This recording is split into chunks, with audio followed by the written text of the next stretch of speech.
And we're live. Good evening, everyone, and welcome to the live stream on the Soft Red Podcast YouTube channel. My name is Dan Salas. I'm excited to bring you today's play-by-play coverage on this marquee matchup between Mesa High School Jackrabbits and the Pinnacle Pioneers, coming to you from Jackrabbit Stadium at Mesa High School. I'm joined tonight in the booth by National Championship coach David Cameron from Phoenix College. He'll be providing insight and analysis throughout our match. On the sidelines, the Mesa Jackrabbits are led by head coach, 30-year head coach T.J. Hagan, and the Pinnacle Pioneers are under the direction of Justin Hughes. Justin got the head coaching job in 2018. Two incredibly well-respected coaches continue to build strong, competitive programs. And we are kicked off. Coach Cameron, this is our second game of the week. Welcome to the show, to the podcast, to the live stream. And we're still putting the live stream together. A lot of hiccups today, but we figured it out, and we actually got here on time. Yep. You know, one of the little hiccups that we had, everyone, today is that the AIA 365 had the game set to start at 7 p.m., and when I got clarification from Coach T.J. Hagan at about 4:15 today, it definitely set us into a little bit of a tailspin. But again, I think it was due to, at the beginning of the season, Coach Hagan said it could have been due to a freshman game that they wanted to schedule between Pinnacle and Mesa High. I want to give you everybody today's starting lineups, starting with the visitors from Pinnacle. Number 12, Alex Gustas. Number 9, Jonathan Kuramuna. I hope I didn't say that too incorrectly. Number 8, Ivan Lopez. Number 2, Noah Marshman. Number 15, Jorge Medina. Number 7, Arnel Mejic. Number 11, Marco Milicic. In goal, Cole Miller. Number 6, Declan Reynolds. Number 4, Richie Viernu. And number 10, Caleb Yun. For the home team, Mesa Jackrabbits. In goal, 0, Max Perez. Number 2, Santiago Villamarin. Number 3, Adrian Ortiz. Number 9, Evan Romero. Here's a chance on goal. Number 10, Lionel Balderrama. Number 13, Juan Tito Perez. Number 15, Jose Barrios. Number 16, Alice Chango Montalvo. Number 22, Ethan Perez. Number 23, Yasir Ramirez. Number 24, Josue Garcia. And from talking to these two coaches prior to the match, Coach T.J. Hagan said, as every year, we just want to put the ball on the ground and play clean soccer. And I can't support that more. Coach Hagan. Coach Hagan has had a long-time tenure assistant coach, Beto Renteria. And both of them together have developed one of the strongest programs year in and year out for the past 30 years. And as I said, Coach Hughes took over in 2018 after Brock Kehop at Pinnacle High School, and Justin has done an incredible job, again, continuing to press on consistency, character, standards. No player is ever bigger than the team mentality. And again, that seems to be one of his main principles. He tells his players, here's a chance on goal. That'll be tonight's first corner kick for Mesa High.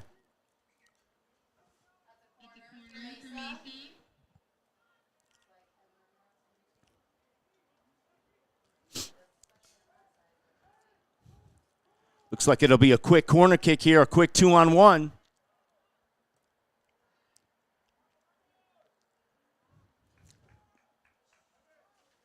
Now, both of these teams just got done playing in the Coyote Classic, which coach over at, oh my gosh, it just escaped me. Campo Verde, sorry about that. Drew Gorini, who has been at Campo Verde, I think, since the beginning of time. Definitely since that school has opened, I believe Drew has been the only coach there. But again, Drew puts on a great tournament year in and year out. The Pinnacle Pioneers lost to Castile in the semis. 2-2, went to PKs, 5-4 in PKs. And then Mesa lost to Perry 2-1. And those teams seem to meet year in and year out, whether if it's in the first, second round of the state tournament, if it's in the Coyote Classic, it's probably once or twice on the regular schedule. But again, both teams looking to play in that tournament every year, figure out what's the characteristics of their teams, where to adjust. And it's a very well organized tournament at Campo Verde, and I believe it's Williamsfield High School and Mesa High have all jumped in on hosting many of the games. And tonight, as Coach Cameron and I look on at the field, right off the bat, both coaches, and again, Coach Cameron, you've got a rich history of players coming from Mesa High. I talked to Justin Hughes prior to the game, and he said, hey, I've got a couple of Phoenix College hopefuls that, again, are hoping that while you're up here, possibly in the booth just doing some color for us, might be able to take notice of a couple players. We've had players from Pinnacle, Mesa in particularly a lot. The last 3 years, we've had, I think, 6 or 7 Jackrabbits. They've done very, very well for us, 2 of which were on our national championship team, Easton Elzinga and Freddie Alvarez, 2 big-time players from Mesa, and they were a huge, huge problem for the opposition, as Easton was one of the top defenders in the country, and Freddie was scored a big goal in the national championship game that really ended the game. Yeah, none bigger all season. I mean, throughout the year, as I called the games, I want to say, Freddie had maybe 8 goals, 9 goals throughout the season, and none bigger than that in the national championship. When he caught that ball at midfield, Coach, and it was absolute magic for 30 yards. And I wish the coverage was better there, because we were trying to get the film right away to send it to ESPN, because it would have been a top 10 play. Yes. Especially the circumstances of the match. But I apologize for the late start here. At least we made it on time. Yes. But if we're just figuring this out. This is our second live stream, and the great thing is the internet is wonderful here. Thank you, Mesa High, for your wonderful internet. And I know Coach TJ Hagan and I have, we've been colleagues for the last at least 21, 22 years. I took over at Corona del Sol in 2004, and TJ had already been here, but he and I have had just a great amount of respect for each other. And, as soon as, the AIA schedules came out and you and I kind of planted the seed of this is what we wanted to do and cover high school soccer, give a high school soccer a voice, but an intelligent voice. Anybody can come up here and call a game, but I think, combined with your expertise in the game, along with, just 20 years of being over at Corona del Sol, Coach Hagan just said, anything you guys want to do here at Mesa High, you've got my blessing. And so I appreciate, along with the athletic department here, us coming in here and providing some analysis, some play-by-play. And so far, we've got an up and down match here. Yeah, I see two different styles going on. It looks like Mesa has a slight injury on the field, and hopefully it's something you can walk off. But Pinnacle, they're attacking with their left and right back, trying to create overloads against Mesa's left and right back, create 2v1 situations, and we'll see how that pans out. But when you do that, you get countered quite a bit. Yeah.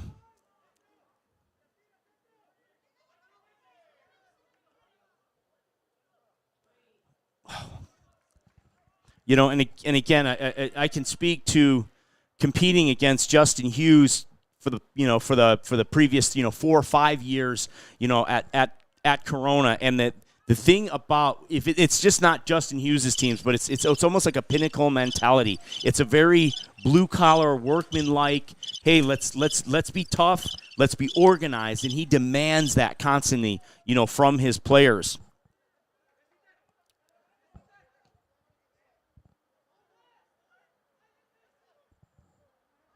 And talking to assistant coach Beto Renteria from Mesa prior to the game, he just implores his players, put the ball on the ground and play. None of this, direct Route 1 stuff, just bang and kick soccer. I mean, he and TJ really forced these players. And again, to your credit at Phoenix College with Easton and Freddie, this is kind of where they got their start in terms of a little bit of that pressure soccer, that high energy soccer, off to Phoenix College. Well, the other thing Mesa provides is the competition with the crowd, and I don't think those that take a year off from high school realize the opportunities you can get here that you'll never get in club, which is the pressure of a crowd, pressure of your team, and the pressure of facing your fans after a game. You have to go to school and deal with that. That's real. And you're not going to get that in club. Club, you're with a bunch of different people on the team, and if you embarrass yourself and don't perform how you would like to in front of your own people, you have to face those people. Yeah. It's a different kind of pressure. And again, is that something, when you're recruiting players for Phoenix College, talk a little bit about, that aspect alone. I mean, you might see a kid in playing over at, Arizona Sports Grounds or Reach 11, you go and you watch right now the MLS Next Fest is going on right now, and when you go watch a player there versus a player that is performing at the high school level, talk a little bit about maybe the difference maybe you see in the qualities of that player. Well, I was out at the MLS Next event last week, and it's a lot. There's a lot of teams and a lot of representation from a lot of different areas. It's just different as far as the environment. There's something to do with, and I'm not saying every high school program is the best situation for you, but if you're a freshman and you're that good and you get a chance to play with players that are 3-4 years older than you, what an opportunity. You're not getting that in club. No. Oh, he's going to get there. Just over the bar. Just over the bar. What an opportunity for the Pinnacle Pioneers. I believe that is number 9. But Jonathan Kuramuna. Go ahead. Just to finish up, I believe in play as much as you can, but high school has to be a part of it. It has to. It just has things that you do not get in club, and high school has things that you don't get in club.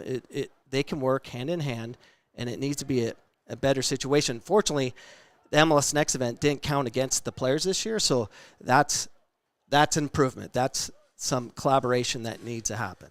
Yeah, and I'll talk about that in a second. I had a chance to again question both the coaches' programs before that. Here's another opportunity. What a great opportunity here. 2 great opportunities. What For do you have the rosters? I do. And that is again go ahead. Number 9. Number 9. What year is he? He's a sophomore. Oh wow. Yeah. Doing a little recruiting as a new color. Coach Hughes did say that, when I spoke to him this afternoon on the phone, and I said, what is some of the motivation or inspiration? He said, he had mentioned to the players that, you and I would be doing this game, and, that intrinsic motivation and want to impress the coach looking down, and not only you, but the Pima Community College, Glendale Community College, just that whole community college system here in Arizona. I believe it's called the Maricopa Schools, and you can clarify me on that.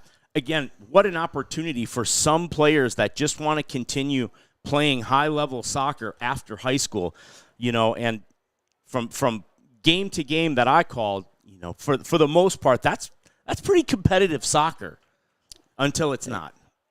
And the other thing is, the importance of the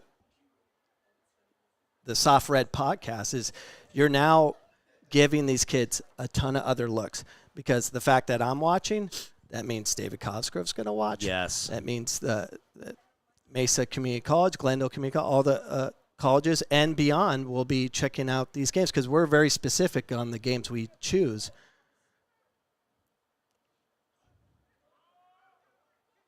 And we don't want to see blowouts. We want to see two rivalry teams, or 2 high-level teams that are battling at it, that most likely will face in State Cup or some other tournament format. But this is what we like seeing, and it's good soccer. For 2 high school teams, soccer's changed over time. Obviously, 20 years ago might have not been this organized. Yeah, but these 2 teams are very organized.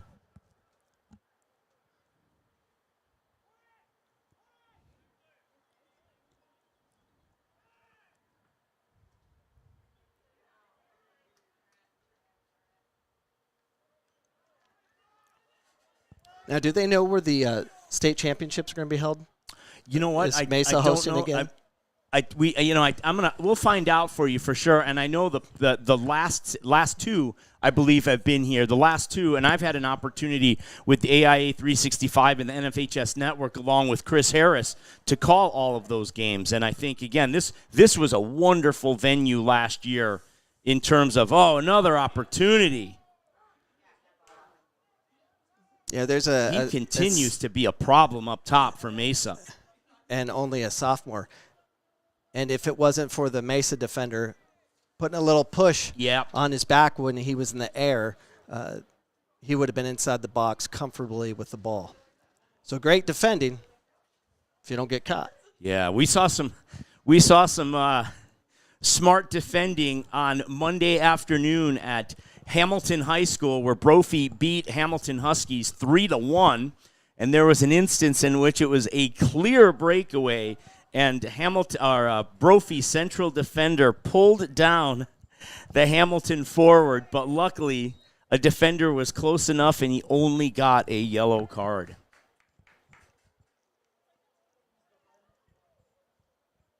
But again, going back to your point about Mesa and this rich tradition and history of Mesa High School, it was a great venue last year because the stands were packed. It was a Washington versus Desert Vista Open final that went down to PKs, with Desert Vista coming out victorious over a senior heavy Washington High School side.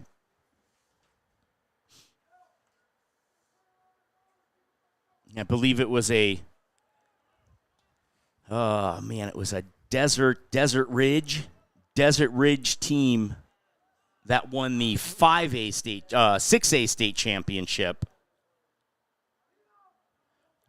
Before that, it was the Xavier girls and Barb winning her 148th state championship. No, I'm just kidding. At Xavier, she is an example of championships in girls soccer here in Arizona.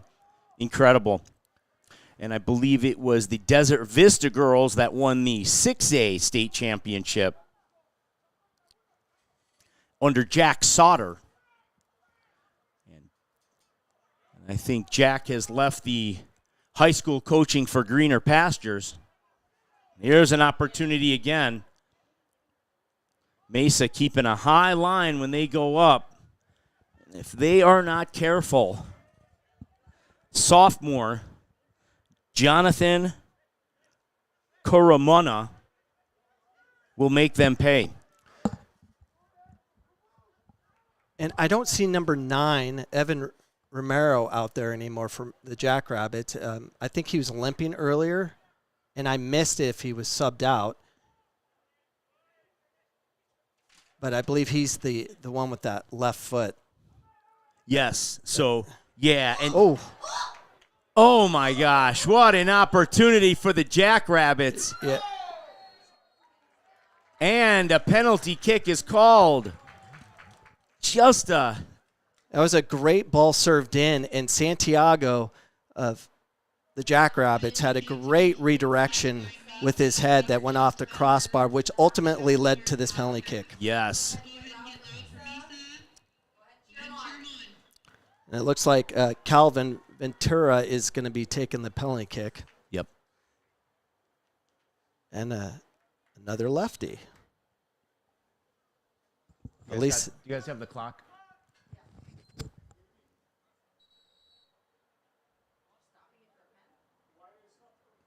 You have to stop it for a penalty. There we go. We're up here at the booth in Mesa, just helping everybody out. It's a team. It's a team broadcast up here, and just over the goal.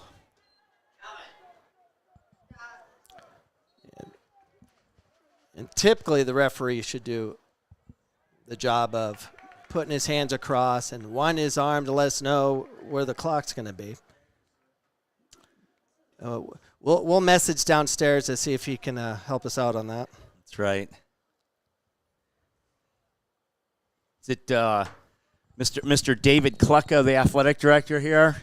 We're going to have to – we'll send him a phone call. No, I'm just kidding. Coach Mr. David Klucka. What a great guy that is.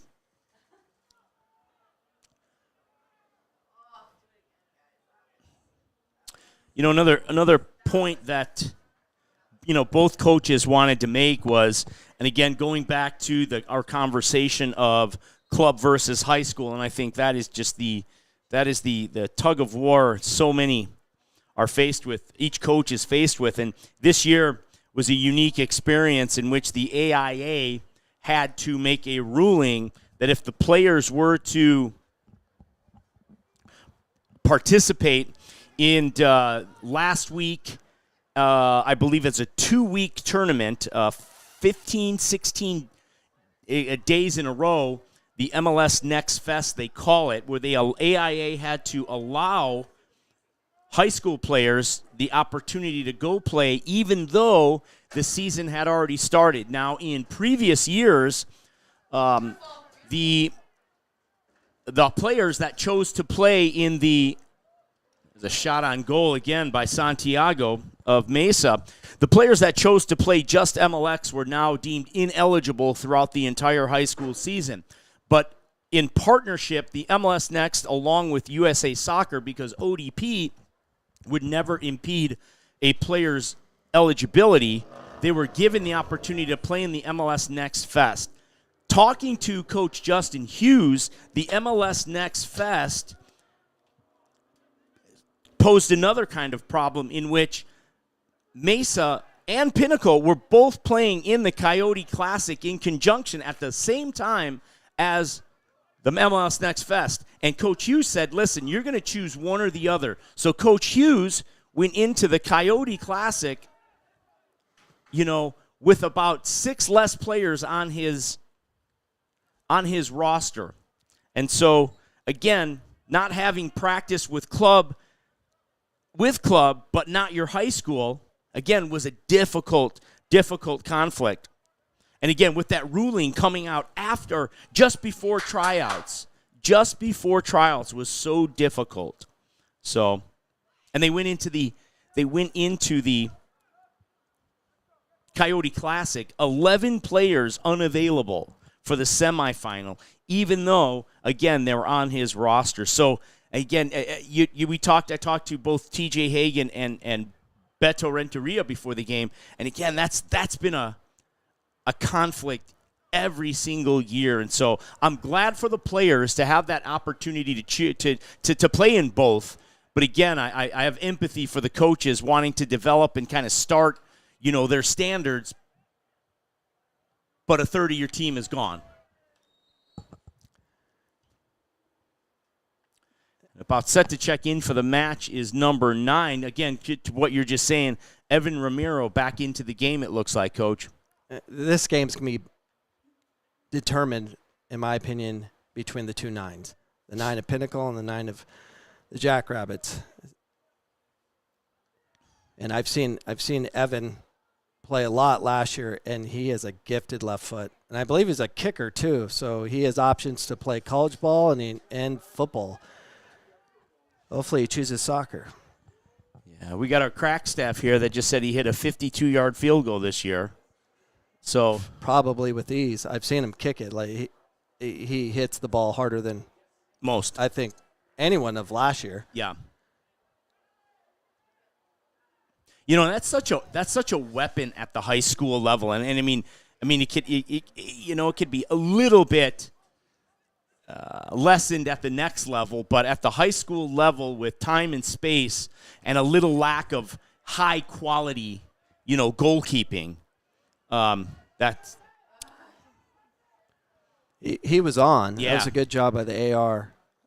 It was a great time run, great time pass. Yeah, and speaking of the referees, I'd like to give them credit. You got head center referee Jason Ulrich tonight, and the 2 ARs, Jeffrey Coe and Jack Skransky, are our officials.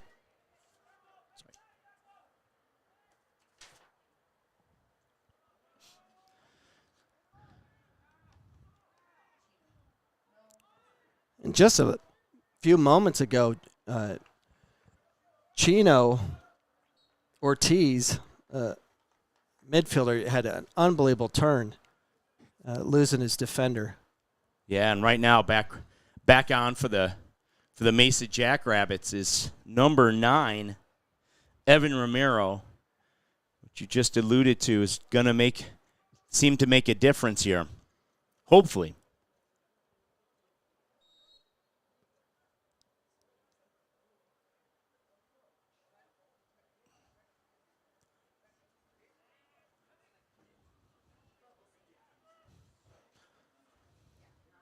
One of the characteristics I've always admired from the Jackrabbits is their willingness to play with their bodies when they play. It's like they all have that innate ability to fight in close quarters for the ball, but like to use their body, they use their legs, they use their body in that kind of close quarter battling for the ball. And not too many youth players have that skill as a developed skill. That's so critical at the next level. I think it's a lot of that is developed by those that play a lot of soccer and pick up soccer, and you can't. There's not drills for that. I mean, coaches only can do so much, but experience is everything. And a lot of the top players I've had at Phoenix College that were able to position themselves in such a way that they're protecting themselves and the ball were guys that were playing constantly with adult league, 6v6, pickup soccer, all that. I was just going to say that. The game is definitely the best teacher when it comes to that. We used to make the joke with my assistant, Brett Havens, over at Corona, where we would say, that kid's been playing against his uncle since he's been 4. and his uncle's an adult. It's true. There's a player at GCU named Martin Luwala, and one of the best players in Arizona. No one knew about because he played adult league since 8th grade for Congo FC, just an African team. Is he the leading scorer this past year? No, that's Diouf. Okay. Another African, but he's from, I think, New Jersey. But Martin went to Washington High School and just played pretty much adult league. He played on a bunch of teams because people would just invite him, but he was never like on a specific club team other than Congo FC, which is a very organized team. Here's another break for Pinnacle. Again, as you said, here's an opportunity. Oh, he just couldn't get that final pass into space. And as Mesa continues to creep up the field and press into that attacking space, they're going to leave some space in behind here. And if that forward, number 9, can get through,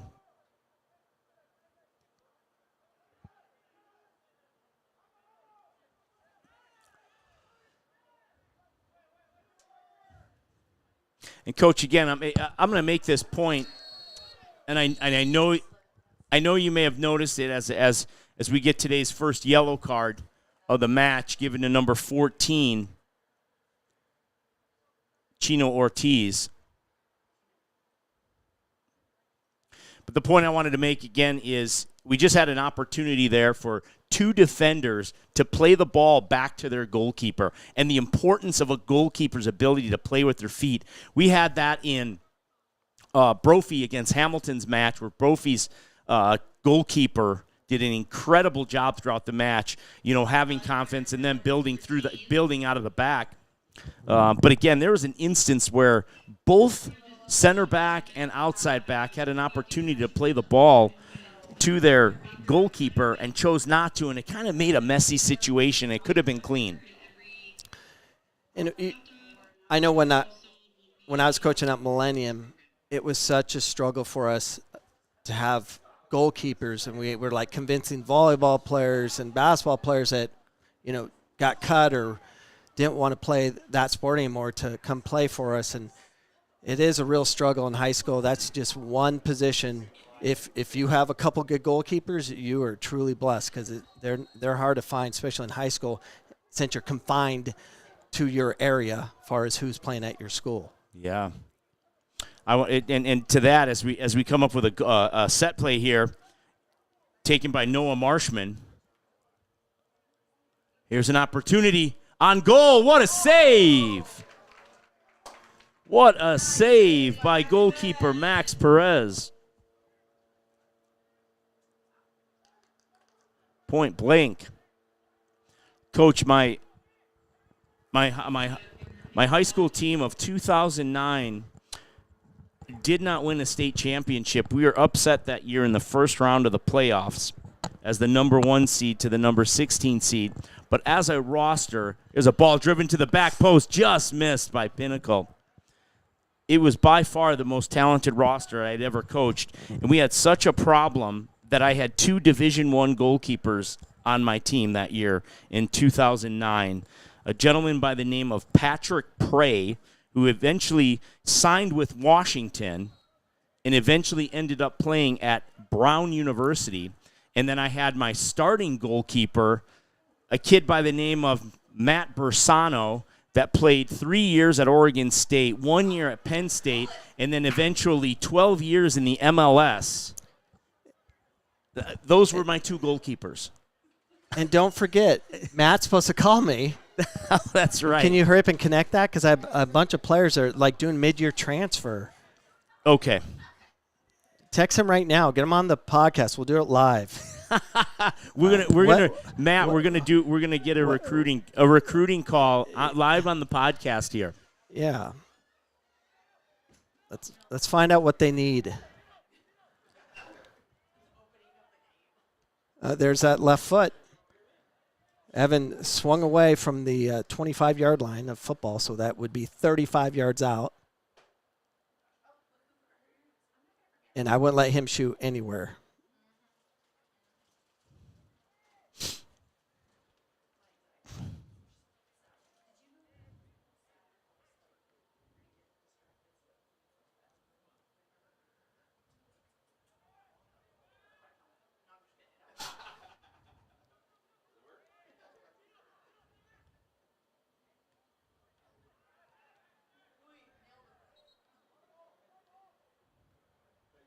I'm actually texting Matt right now, everyone. So I'm just so I don't forget. And wouldn't it be something if he actually said, Salas, go ahead, put me through. Probably breaking some NCAA rule. Who knows, right? Did you hear about Utah being bought out? Utah University, U of U? No. Sold for $500 million. Oh my gosh. That's incredible. NIL is That's incredible. I know. I just heard about that. I haven't read about it, but I heard about it. And those watching, you can comment, put the article in the chat, and then I can read about it. That's it. But yeah, so it's basically a private entity purchased the entire athletic program, and they're going to work in partnership with the school, and the school will get a percentage of their earnings, but they're going to be managing it, and that'll be the first school of many. Oh my gosh. Here's an opportunity. Nice ball served in. Just couldn't connect on the end of that. And you need those players that can change the game and catch you sleeping with, instead of those typical line drive through balls. It's nice to see that change. There it is. There's another one. I believe number 8, Ivan Lopez, was one that made that creative chip pass through the middle. Yeah, which was nice to see. And again, you're seeing sophomore Jonathan Kay continue to affect the game on a positive level. In the first 10 to 15 minutes here, he was seeing ball after ball over the top and through onto goal, and just then delivering a nice little feathered pass into the box for a dangerous ball and an opportunity here.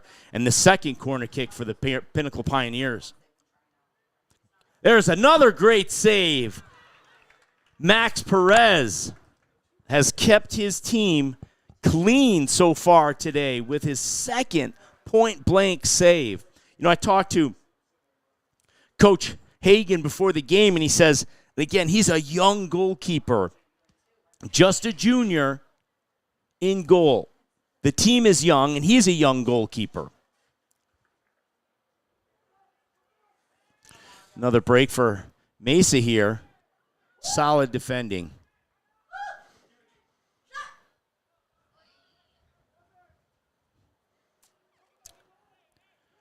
Corner kick coming up here for the Mesa Jackrabbits. We are just under 5 minutes here in the first half at 4 minutes and 35 seconds.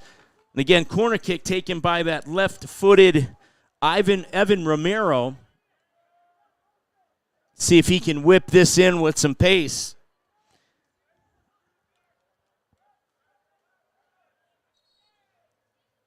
Got a little theatrics going on here.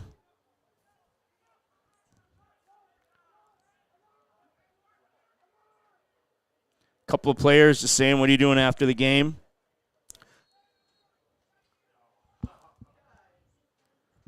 Maybe we can hit up Portillo's.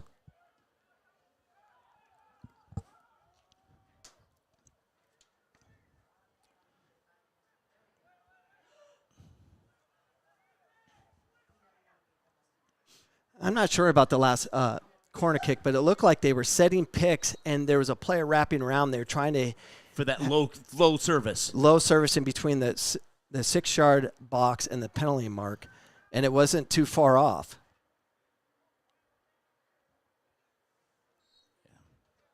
You know, if I could, again, make the point, and I go right at the beginning of the broadcast, Coach Cameron, you had mentioned it. You know, this is just our second live stream, and if anybody is listening, one of the purpose or the objectives for doing all of this is to, whether if it's myself, if it's Coach Cameron, we've got a couple of scheduled guests. There's an opportunity, another shot on goal, a goal kick for the Pioneers, but to give exposure, a positive exposure, a voice to the coaches, to the programs, to the players, and follow that up with connecting whether if it's this week or the next, on a real podcast in the Phoenix College podcast studio that Coach Cameron has, and connecting the dots between what's going on the field, what's going on off the field.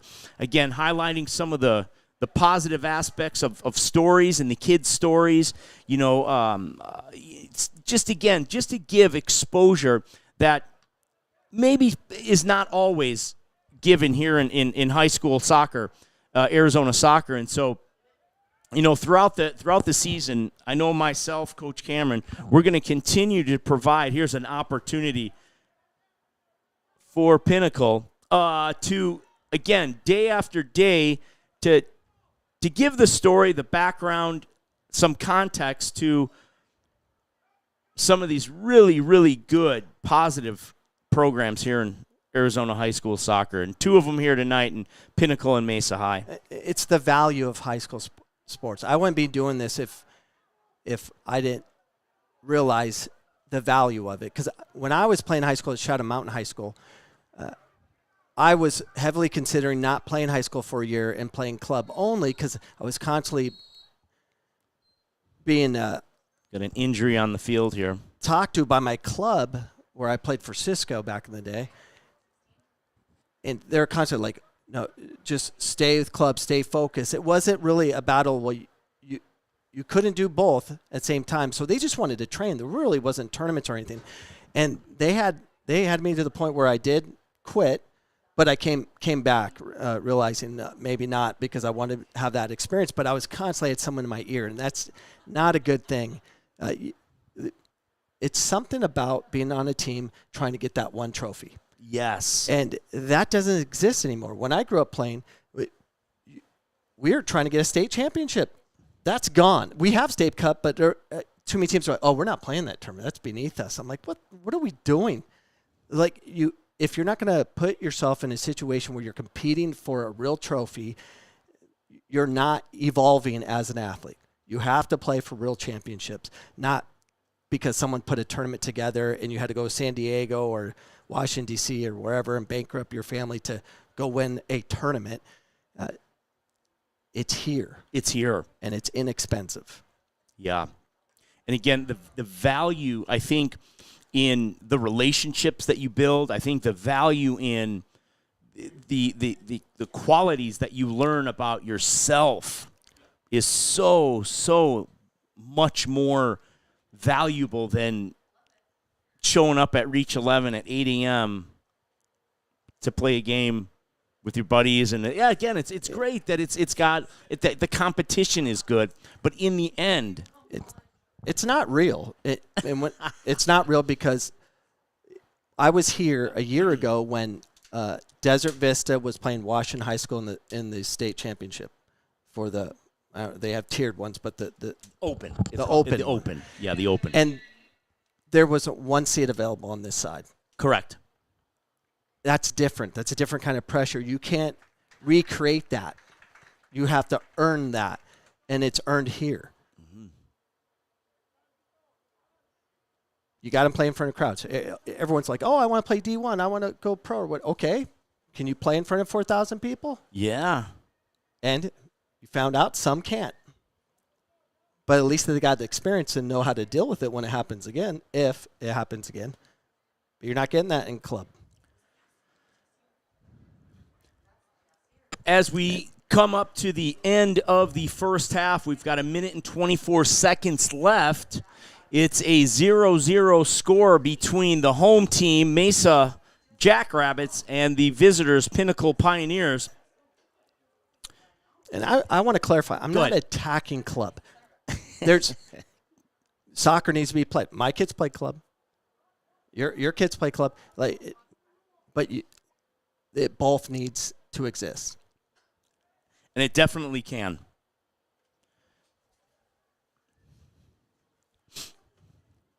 We're just under a minute.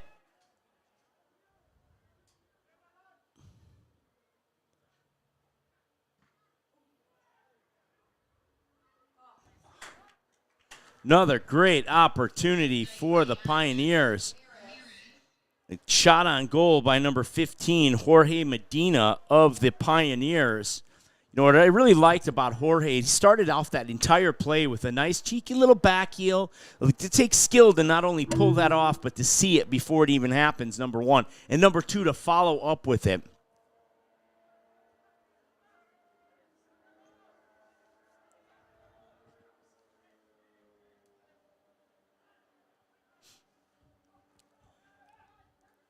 There's an opportunity with about 10 seconds left in the half.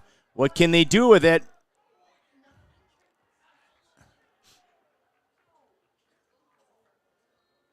And that's halftime here, 0-0, Mesa and Pinnacle. We're going to step aside for about 10 minutes, enjoy some of the content Coach David Cameron provides on the stream, and we'll be back.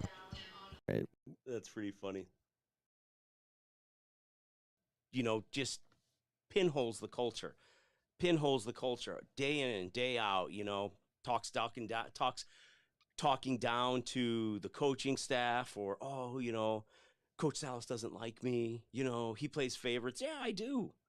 You're right. My favorites are the best players. No, That's right. kidding. Yeah, right. No, you know, I do play favorites. The kids that show up on time, that play, that compete. Yeah, those are my favorites. Adhere to rules. Wow. We have a question. So this is Gary Funk. Gary Funk says this: the only thing that matters in club soccer is showcase and invite ID camps. Nothing elite matters because of the end of the day. It's about exposure these days with NWSL scouting at showcase. So the showcases. I saw one just recently, and again, not to completely rip on club soccer, but they had a showcase that was college. You ready for this? Yes. And junior. Wait, what? It said junior. It was a junior show. What? I don't know. A junior showcase? A junior showcase. So what do we showcase? So junior colleges come? There was U6 showcase. Yeah. So right. I was at. If they're old enough to wear shin guards, they can be recruited. I was at the RSL ID camp. Mm-hmm. So they're brilliant. So they did an RSL tournament. Right. So these kids are playing 4 games on a weekend, and then they could pay an extra $100 to be part of their ID camp. They got 200 players. Stop it. 200 from the tournament. Stop it. To go there. Now it was organized very brilliantly. They had all these coaches from all over these universities, some junior colleges and stuff, and they rotated them to be coached by these coaches as if they were being seen. And they're not seeing anything. I went to show my face, to look at play, and you can't see anything. I'm like, what am I looking at? They're doing a drill. But the amount how many fields? It was at Reach 11. It was 1, 2, 3. They had like 6 fields going. Okay, fair. And it was very organized, great looking camp. I don't know if anyone got better, but they got exposure to what it would be if they're paying to get a reality check of like, or getting experience of what a university training session would be, which is kind of what your club coach would do because they're all A licensed. I guess that's great, but that was a lot of money, and they killed. I'm like 200 times 100. That's 20,000. I'm like, wow, smart. That's smart. I'm gonna start doing that. I'm gonna do a 3v3 tournament, and then I'm gonna do a college showcase for an extra $10. I don't know. It's crazy the amount of money that's spent. The marketing. I think there's a marketing genius that goes into the club soccer, and like I said, I think what I realized, you know, with my son who plays U10 club soccer, is that this is his first year doing club soccer. We waited as long as we could, but it's like it's like the mafia of one club says, hey, I'll run a tournament if you get into my tournament, and I'll get a tournament if you run it. And so you're playing the same teams at every tournament, but yet you've got 4 tournaments. It's and then, you know, you're at this legacy place out in Mesa where you're paying $6 a pop just to watch your kid play soccer every time you walk through the gates. Oh. What are we doing? And the cost to just get there from Avondale, where I'm coming from. But yeah, it's interesting. They're always packaging something together to say, hey, we're gonna showcase you to play at the next level. You're gonna get all the. I had a coach, I kid you not, a friend of mine. He said, hey, how come you don't move my son Jack, who's a high level player? Why don't you take him from Excel and move him to another club where he'll get more exposure so he can get more university looks? I'm like, no. So you want me to pay a lot more money to be seen and get looks by other university coaches to offer him a spot so he can pay even more money to go? And I'm like, my son is going to play at Phoenix College or the Air Force. It's going to be free. I'm not paying anything. I'm like, you'll get enough at Phoenix College, but to pay money to go on Instagram and basically say, Hashtag blessed. My son got recruited by these universities. I mean, everyone will pay thousands upon thousands of dollars to just post on Instagram, my son is signed with whatever. Okay. It doesn't. Congrats. Congrats. Doesn't bring happiness. I'm like and I think one of the funniest things is I've always said to the kids that actually go on to play college from Corona is like that's nice, but do you realize how hard it gets from now? Do you realize the next step? Because now again, and I you being a college coach, if your program stunk, how long would Phoenix College keep you? Not very long, especially if you're at one of these other schools where, these whether it be NAIA Division I, like you can't be a stinker. And so that coach is recruiting you, and you're vital for keeping his family in that house, making sure that his kids don't have to change schools next year because dad got fired. And you think it's pressure now. oh yeah. And fortunately for me, it's not as cutthroat as it would be. It's a Division I school, but yeah, are these coaches really gonna be like helping you out, or are they gonna help himself or herself and their family? They're gonna choose their family over every day. Yeah. So every day you're not gonna get the benefit of the doubt over there. So in your experience, what are some of the most common mistakes that high school soccer players make, and how can they be avoided?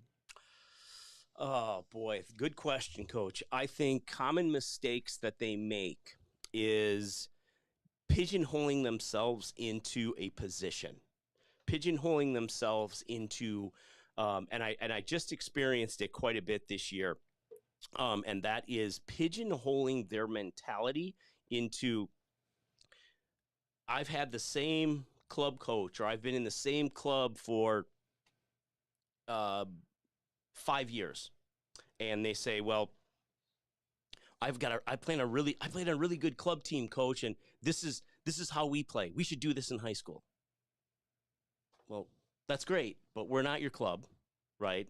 And there's so many more dynamics that you're not considering that go into the coach's day in and day out decision. And so that's great that you can play that way, that style, that formation, that's another whole topic. But we get to a point where kids, they make the mistake of not staying open-minded to so much more that they can learn.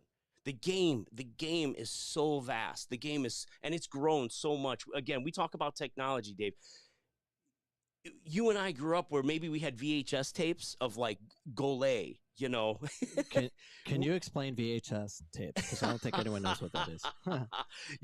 We grew up where it was like, man, let me borrow that cassette, and you watched it over and over again. It was like the story of the 1982 World Cup, and that was like what we watched, and because there wasn't a lot of soccer on. But nowadays, it's like the ability for these kids to have the imagination, the ability for these kids to just, I want to see something, and the technology that TV uses to explain the tactics, and it's incredible. But what I think that these kids don't do enough, watch soccer, number one, pigeonhole themselves into a position, like this is my position. And then number three is not keeping an open mind to how many other thoughts, ideas, ways you can play this game. Yeah, You know? and a lot of it has to be about being technical of the game and truly loving the game, wanting the ball. A lot of kids don't like to have the ball. They rather run on a big field versus have the ball to be able to solve problems. But that's a whole other thing. But you're right. Be open to the game because everyone's going to look at Ryan Flood, top goal scorer from Corona. Yeah. Killing it, scoring 30-plus goals a year or whatever Right. it was. And now he's a right back. And now he's center mid. But he was technical. Oh, yeah. And again, like I brought into this past year at Corona, I you know, we didn't experience success for, I mean, it's been a while since Flood's team, you know, 2020, the class of 2020 was great. It was one of the most enjoyable group of kids I've coached. And then it's kind of been sprinkled in talent here and there since then. But the one thing I truly tried to drop on the kids this year was, you know, they were so hell bent on how many are you going to play in the back this year? How many are you going to play in the front this year? And then again, the whole idea of, you know, the matter in which you play and how you play is more important than any formation. And you say, well, how do you guys like to defend? Where's the ball? Who's their best player? So there's so many things that go into that, but kids will think, oh, if we're playing 4 in the back, it's better. Oh, if we play 3 in the back. How about you just understand the principles of the game first, and then it doesn't matter where's the ball. The game is fluid, and and I know exactly what you're talking about. With I get that question all the time. I'm like, I don't know. I don't know. All I know is the best players find a way. Always. So you just got to problem solve. You'll find a way if you're thinking about the game. It's like, do you have the ball? If you have the ball, can you score? Can't score? Can you get someone that can score? If you can't do that, can you just pass it to? Welcome back, everyone. We are live streaming from Mesa High School. Today's match versus Mesa and the Pinnacle Pioneers. This is along with myself, my name is Dan Salas, and we are trying to pull off a Soft Red podcast on the Soft Red Podcast channel with my partner, National Championship coach David Cameron from Phoenix College. Thank you for tuning in, listening in. We've got a 0-0 tie. Second half about to start. So far, Coach Cameron, how would you summarize the first half? It was more of a filling out period. Opportunities were happened a lot in the attacking third for Pinnacle. Mesa had a penalty kick. It could easily be 1-1, 2-2. It just happens to be 0-0 right now. And that's why goal scorers always make the most money, because they really decide everything. Yeah, and you made the point that the number 9s were going to decide this game, and so far it's been Pinnacle's sophomore, jersey number 9, Jonathan Kuramuna, and number 9 for Mesa High School, Ivan Romero.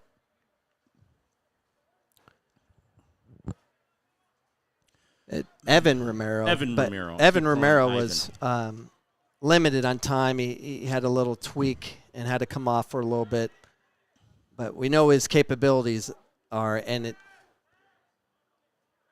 good to see him starting this second half. So hopefully he's healthy and he's good to go.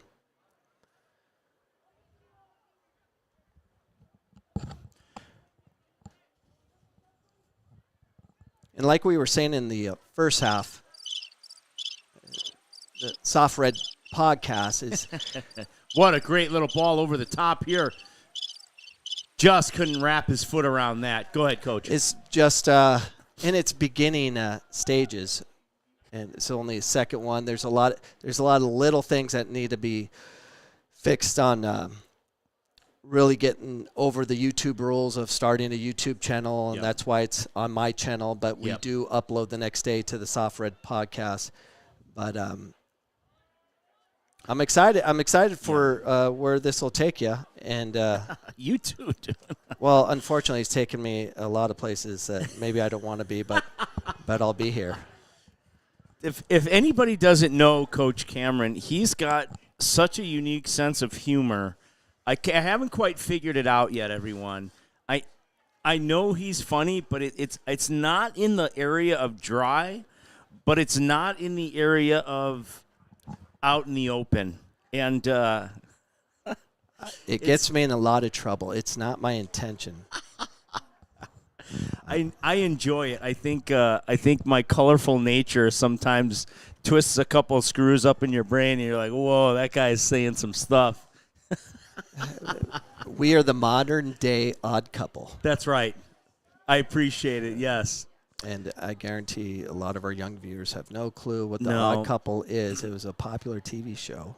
Well, you know what's funny is that Coach Brent Havens, my longtime assistant at Corona, the shot on goal again at Corona today, said that he left the conversation and said, I hope you two savants enjoy the game tonight. And I said, I don't know about me, but I'm definitely not a savant. And I think both you and I have enough crazy in our brains. Here's an opportunity here for Evan. It's a strong tackle. Yeah, you can tell Evans he's trying to manage his output to not overextend himself, especially with his, I believe it's his ankle that's a little bit tender for him.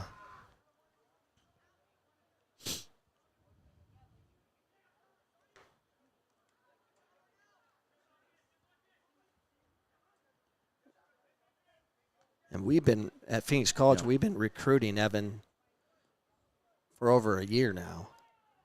Fantastic. Just watching him play, letting him know that, we like what he does, and he'll benefit any program, but I'm sure he has a bright career in football if he chooses to do that.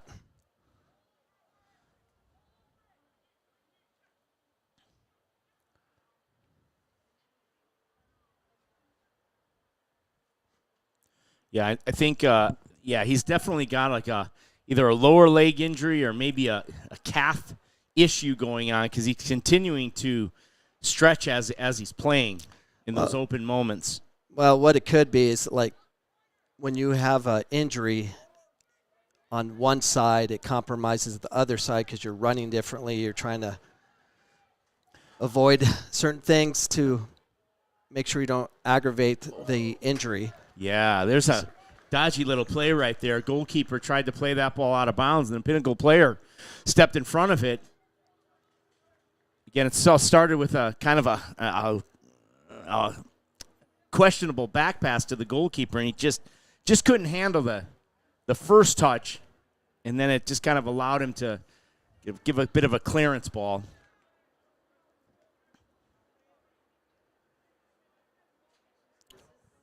I'm just curious how long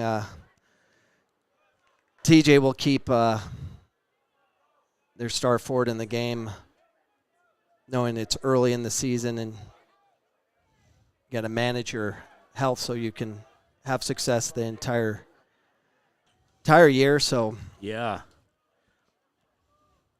Again, another dynamic leading scorer for the Jackrabbits is number 2, Santiago Villamarin. There's a slippery little challenge right there, let's call it.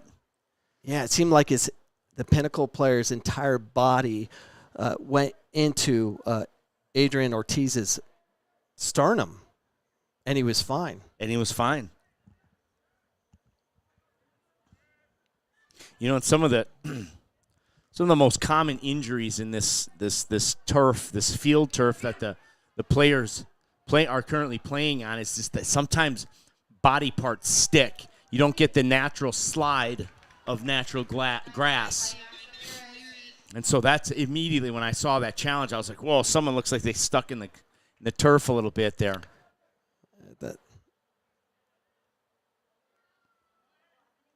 Wow. What a touch.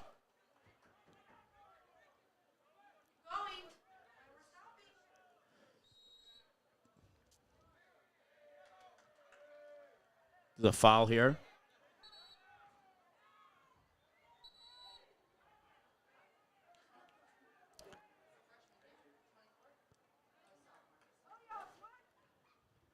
And I'm not sure what happened. I missed that. There was a foul on number 3. Is that number 3 or number 2? I believe it's 3 on Pinnacle, which is. But number 7 got the yellow. It is number 7. Okay. Okay. So it's number 7, Arnell Mehique. And I'm not sure exactly what happened, but I think the official and me caught the reaction. Correct. And it was good for the official to deal with that right away. Yeah, and that was and maybe 2 people should have got yellow, but he only saw the reaction. But you couldn't do a verbal there. You have to deal with that so we can get them to the sideline, have their coach manage his team so it doesn't escalate. And that was number 24, Josue Garcia. That was on the initial ball. And there's Evan Romero on top of it for the Jackrabbits. That's again center referee Jason Ulrich policing that situation.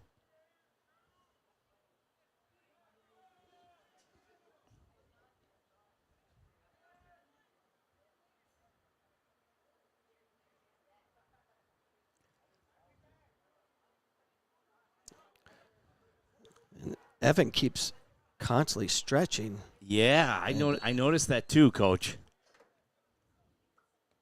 Oof.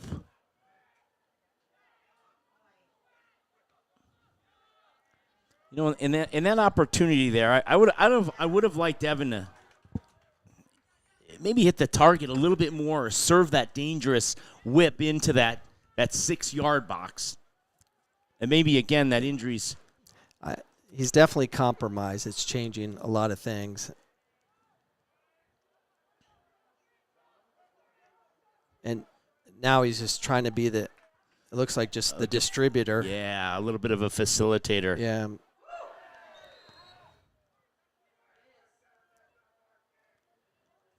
Now, Evan can hit it from here. I just don't know if he's capable with. If it's his plant foot or if it's his striking foot, right? Either or. It's one of them. So if he wasn't compromised right now, yeah, I'd be like 5-man wall because he can hit it from there. Right. Wasn't he featured on ESPN top 10, top 5? For what? What did he do? He scored a goal from that distance, and it was ripped. Actually, I'm going to see if I can find it online. I can put it on the broadcast.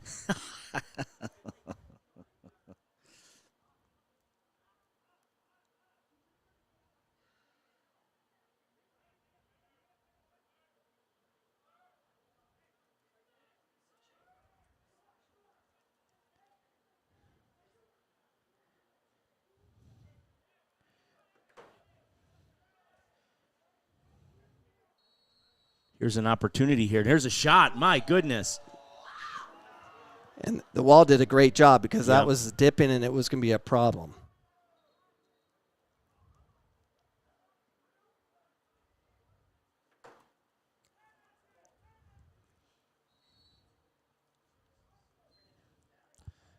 We've got a little conference here between the AR,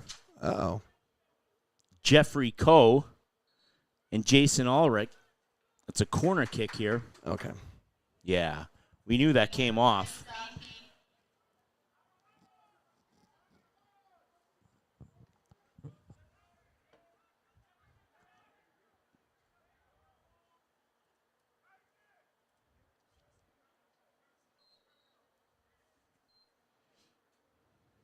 There's another two players on the ball here for Mesa, Santiago Villamarin.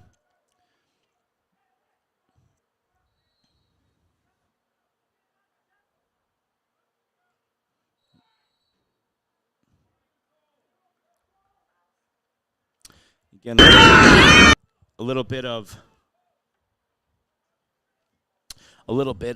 pushing and shoving going on there. Could have been off camera. Goal kick for the Pioneers.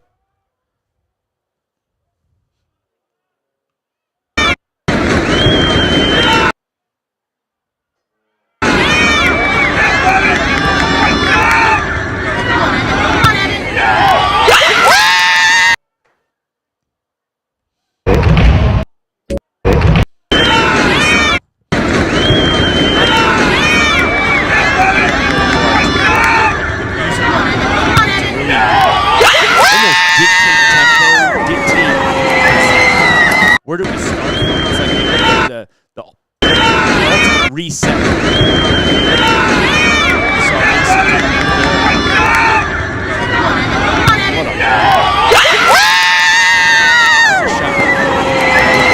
a bounce break. Jackrabbit throw-in.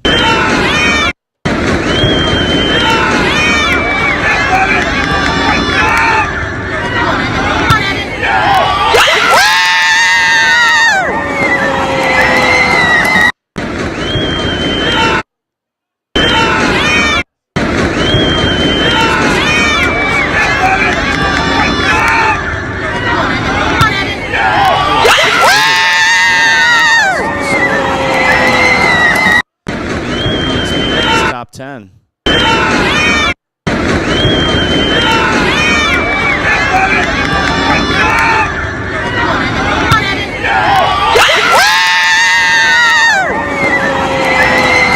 Like a lot of people said, great face for radio. It's not.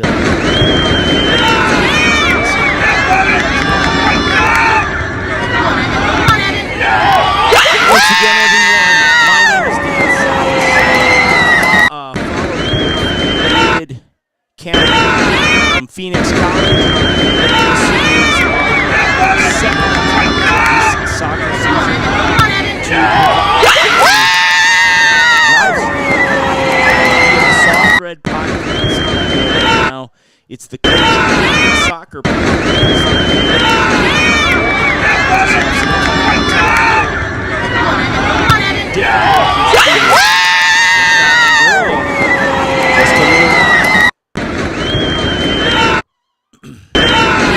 We're here at Mesa High School.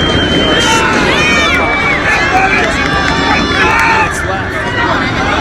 0-0. We've got two very, very storied Arizona soccer programs here, Pinnacle High School and Mesa High School. There's an opportunity here for the Jackrabbits. We've got a substitution into the match for the Jackrabbits. Number 22, Ethan Perez, back into the match.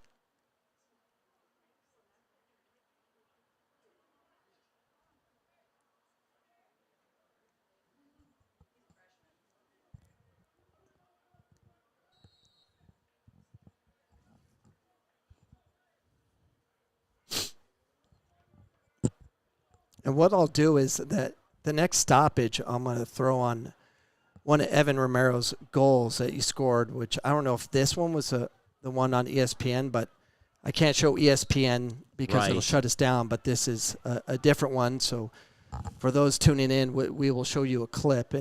And we're just trying to learn all this new technology we have to see how we can make this broadcast elevate throughout the season. Yeah. A couple of different features we can add.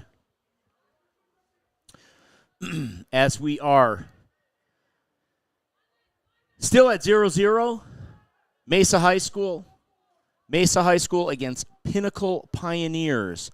Again, both these teams come into the match after playing in I would say, semi-successful Coyote Classic at Campo Verde, directed by Drew Guarini. I think this is probably the 10th to 12th year Drew has put on this tournament.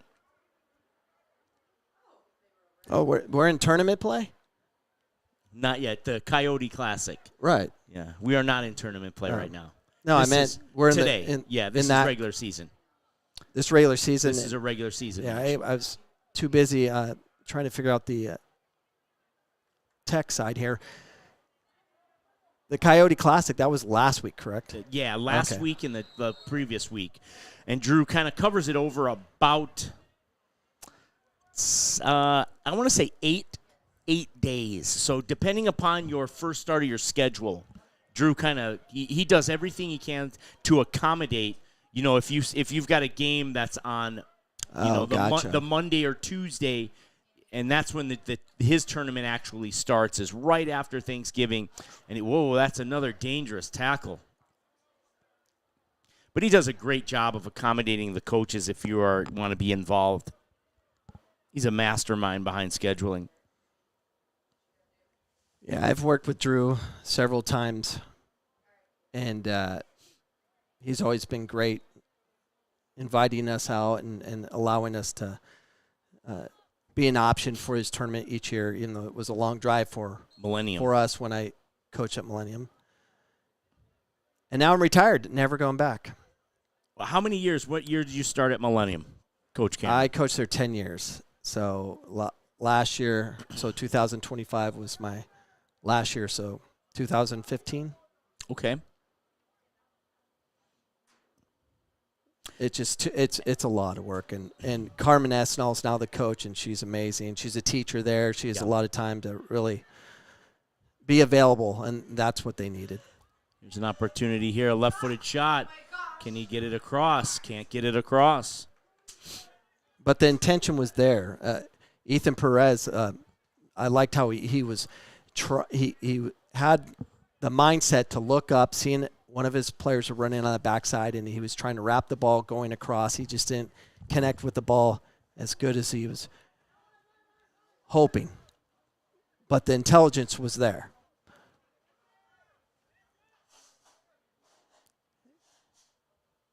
And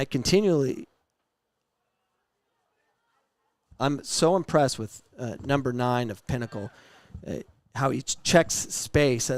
His last opportunity to check for the ball, and he checked his space and noticed he had a teammate behind him, so he let the ball go and then spun to a space he could receive the ball. That's just, you can tell it's been rare. At his age, as a sophomore, correct, and he's a problem. And again, we at the beginning of the stream, you and I spoke. You definitely spoke on, the uniqueness of the high school experience and how many players, like Jonathan, will take 1 or 2 years at the high school level, and then I don't want to say be brainwashed, but given the message of high school's not going to get you to where you're at. But again, the best point I heard you make was the high school level, you're fighting for one trophy. You're fighting for the pinnacle of your state. You're fighting for and you're training for with inspiration, with purpose, those moments. You belong to something. You live in an area code or a zip code that's yours. I would say zip code. Yeah, well, area code. Yeah, I'm always 602, even though I'm 623. I claim 602, but yeah, it's your community. You're representing your community. It's very similar to Europe. You're born into the team you're supposed to support. And I know this firsthand because when I was in Birmingham, England, and I was an Aston Villa supporter because that's where my in-laws were living at the time, and that's what they told me we had to support, so I supported it. And we were on the Birmingham side. Here's a collision here.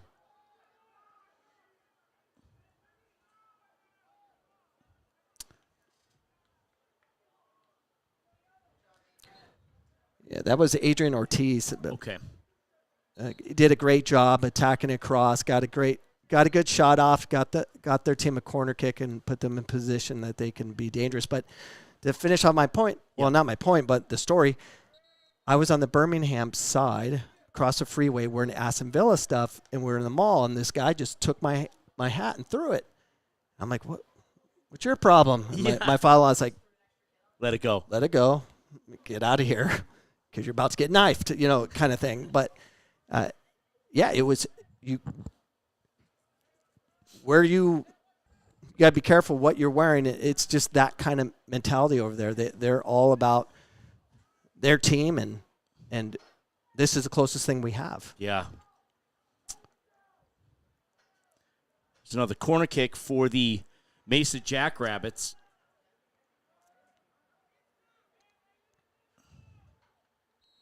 And Mesa's been pushing a little bit more the second half. There's ball driven in again, dangerous. But it just seems like Mesa's missing that final delivery in the attacking third tonight.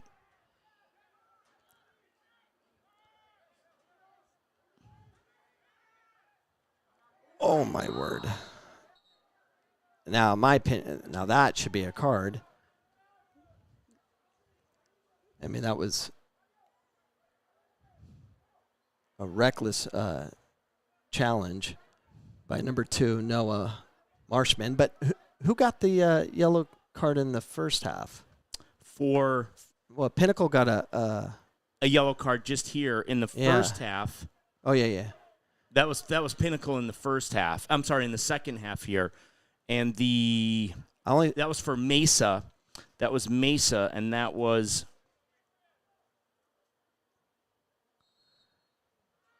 I believe, Chino Ortiz, number 14. It was here on the near sideline. Yeah, there was a yellow card there. There was also a yellow card for Pinnacle, and I can't remember who got it. The second half or first half? The second half here was... I think Pinnacle only got 1 yellow. Yeah, and that was number 7, Arnell Mahik. Okay. Yeah. I was just curious because if it was number 2, maybe that's why he didn't card him, but seemed to me it was pretty dangerous, but we're way up here. I made that realization very, very soon after a couple of broadcasts with the AIA 365 is the perspective we have up here is so much clearer than that linear perspective we carry on the sideline, which is difficult at best sometimes. It's way better up here. The center official should be up here with a mic with someone that's downstairs that can manage it, because you can see pretty much everything from here. Yeah. Oh, there's a mistake that didn't cost anything there.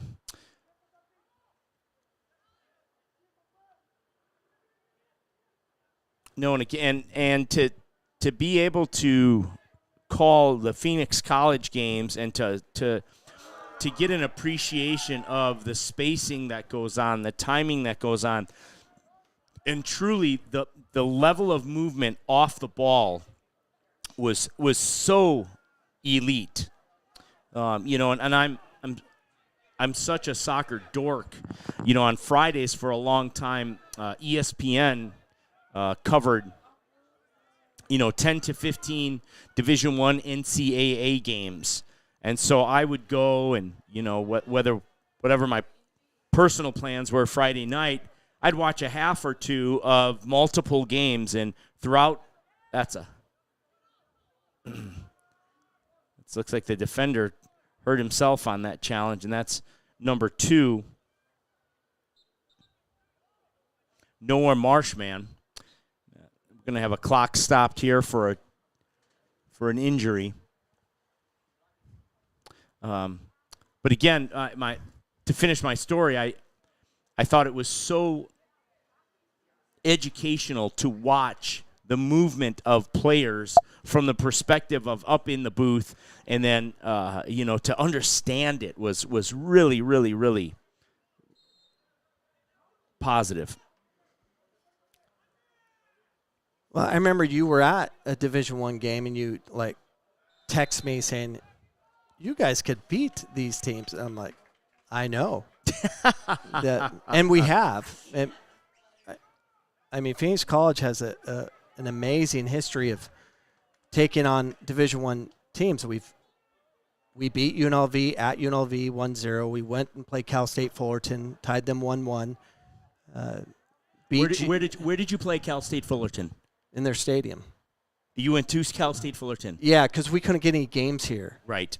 So that was a year we couldn't get a game against the Rising and GCU, and I didn't want to play the local teams I already play. Right. And we had talent, and I wanted to showcase it,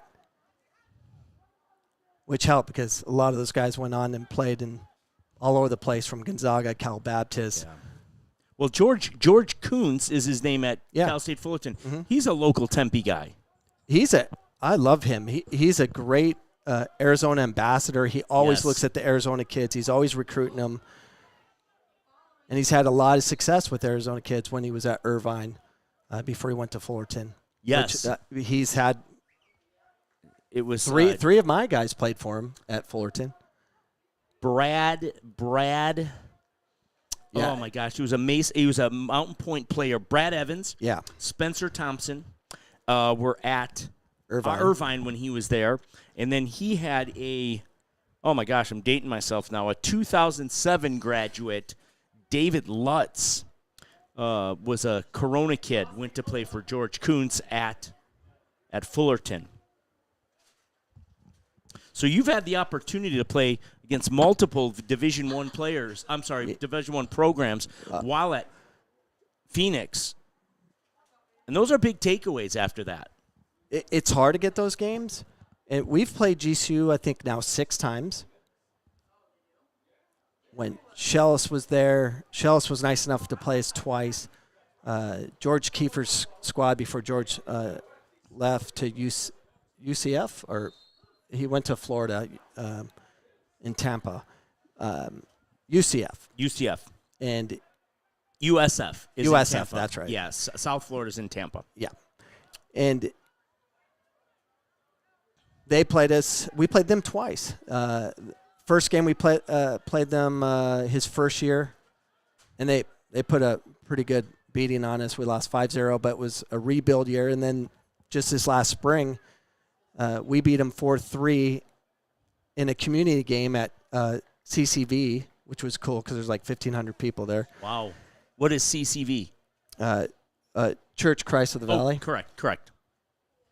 So that was a cool experience, and it's good to at least show a lot of families and players that, maybe they're not getting the offers for Division I, mainly because of the transfer portal, that junior college is not too far removed from giving the opportunity they want and play at a high level.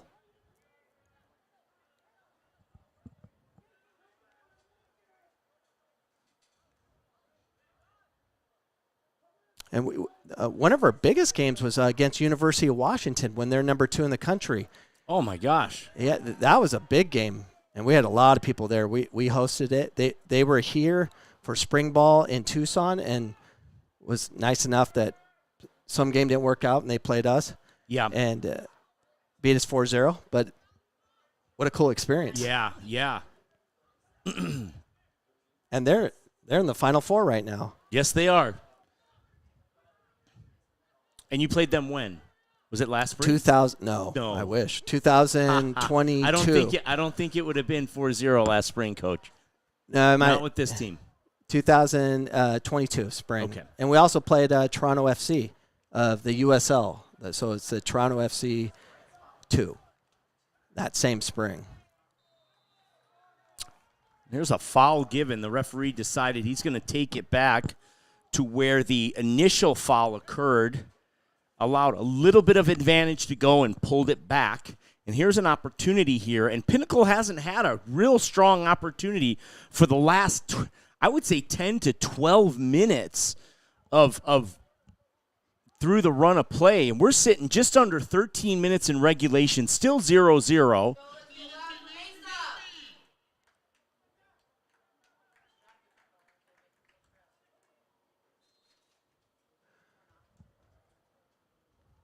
There's a ball driven to the back post, just over the crossbar. That'll go for a Mesa goal kick. I'm sorry. So what are the rules in this game? If it's 0-0, do they play overtime? Yes, I believe it is 2 10-minute? 2 10s. But no golden goal? No golden goal. That's so silly. Should be golden goal. It should be.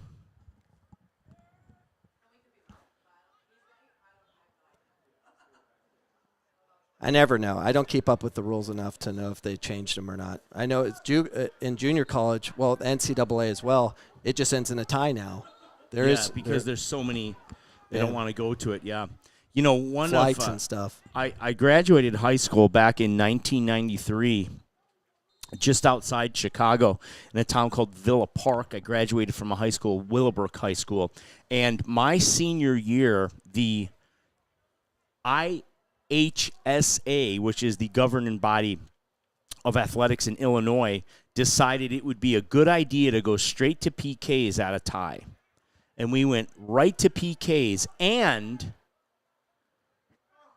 the goalkeeper was allowed to move. They made that. There's an opportunity here, a breakout.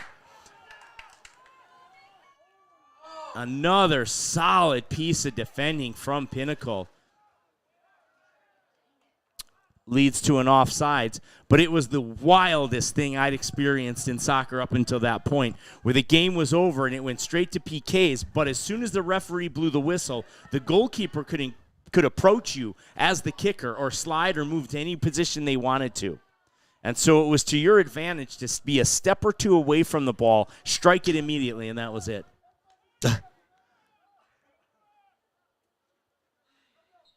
How many penalty kick situations were you in?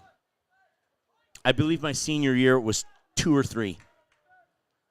Buried them all. I took them lefty.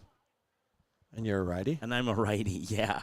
There were too many kids I grew up playing with that knew I was righty, and it would just like they knew of me a little bit too well, I think, and were like, all right. So just to throw the goalkeeper off a little bit.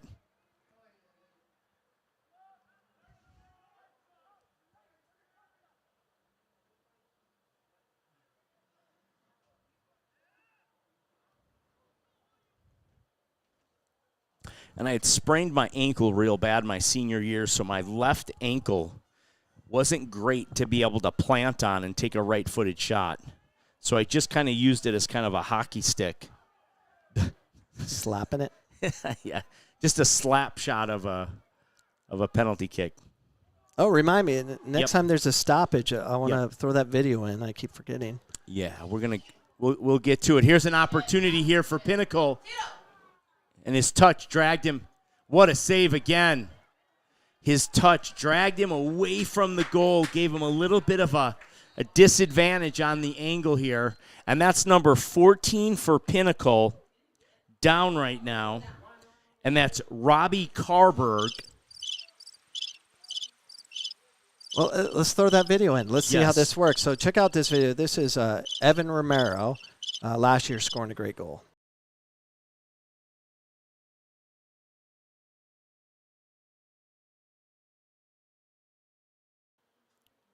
All right, see if it comes in. Oh, did I even get this right here? Let's see.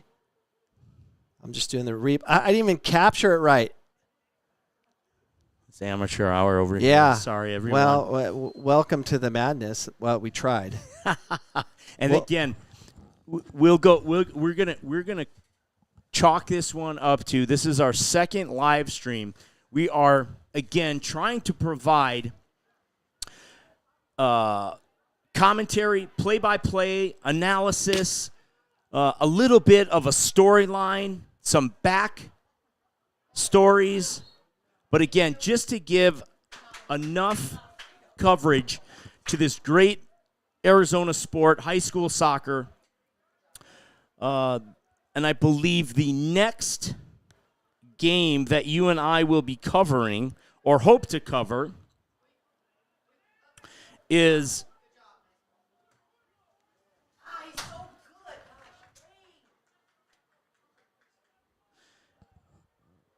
December 16th, Desert Vista at Perry High School.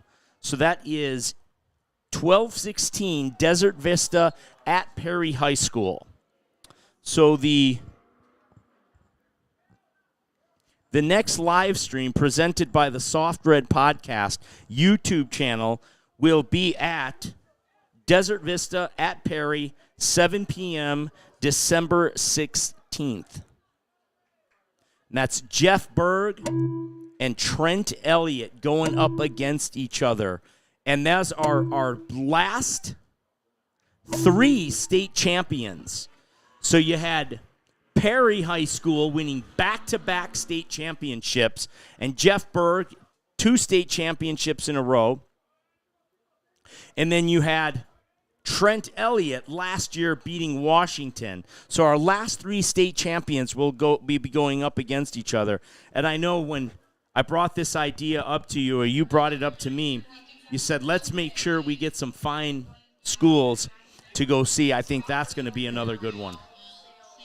And as this grows, any of the viewers, if you guys have a goal or a goal of your favorite player, your son or daughter that has an amazing goal in high school, send it over to us. Yes. And your emails with the soft the Soft Red Podcast at Gmail, and it's also Instagram at the Soft Red Podcast. Well, even tag the Soft Red Podcast on Instagram of a goal, and we'll introduce it into our live stream, and we'll show you. I have all 4 goals already cut up that I already had previously of when Phoenix College played Grand Canyon University. So we can just get used to the process of showing highlights. And, of course, the ones that scored were all high school players. And to add to that, Coach, is, you and I plan to do, whether if it's a every 2-week podcast at your studio, and we could feature those goals. We could feature those stories that any of the viewers have any. Again, if you've got some thoughts, ideas, questions you want us to cover, I think I would be more than happy to look into any school, any player, any coach that we can, tell a story and bring some positive feedback to. And showcase the talent and just create another platform that players can be identified, because, we'll have a lot of college coaches watching these broadcasts just because of the nature of who we already know of, already serving our community in the soccer world for, between the two of us, 40-plus years. 40-plus years. We're in our retirement years. Man.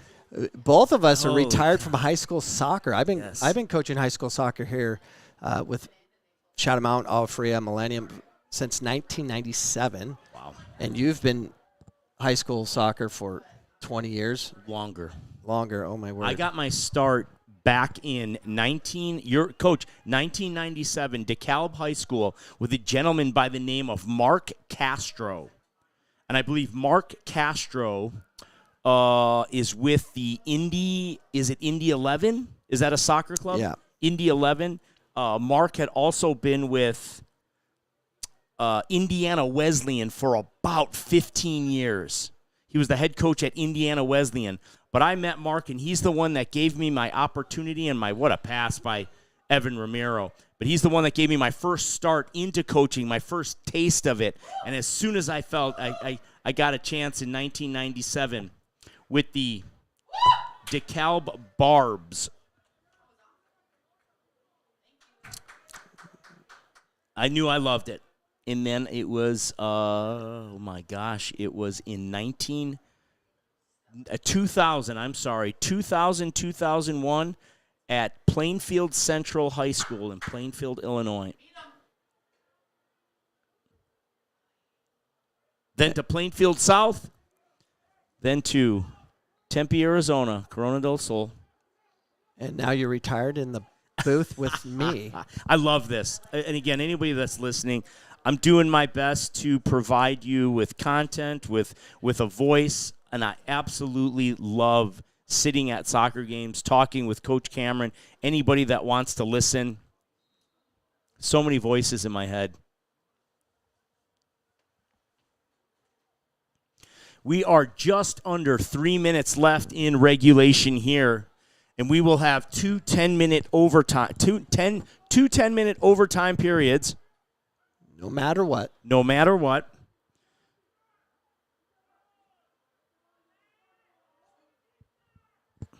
And I wonder if it's in discussion to do no overtime and match the NCAA or golden goal. Yeah, and I think golden goal would be fantastic.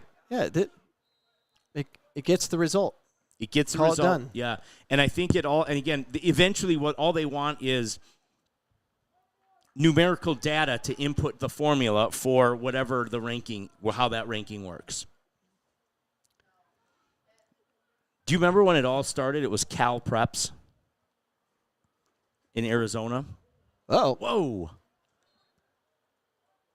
It's going to go out of bounds for a Pinnacle corner kick here.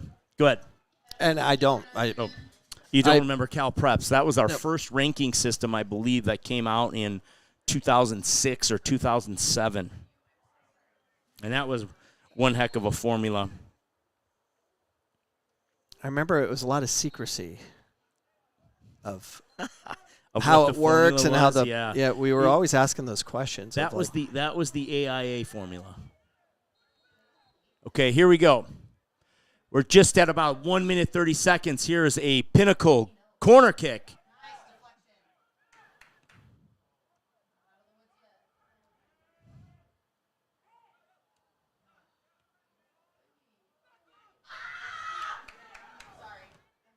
You know, in those moments, Coach, of, you know, those kind of indirect punch it back in the box moments always gave me anxiety as a coach, because it was in those moments that were unpredictable. It was those moments that you just kind of hold your breath and go, don't hit a hand, don't get a deflection going one way, and then my goalie's just standing there going, I'm helpless here.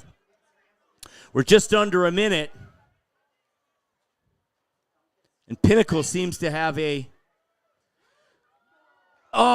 a save. Just missed it. Mr. Max Perez, you have earned yourself a hot chocolate tonight.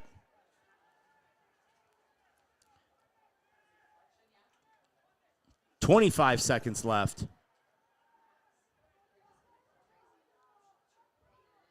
Whoa, and that was close to a little bit of a trip on the outside and maybe inside of that box. And here's a breakout for Mesa with 10 seconds. What can they do with it? They've got an opportunity here. Thwarted again.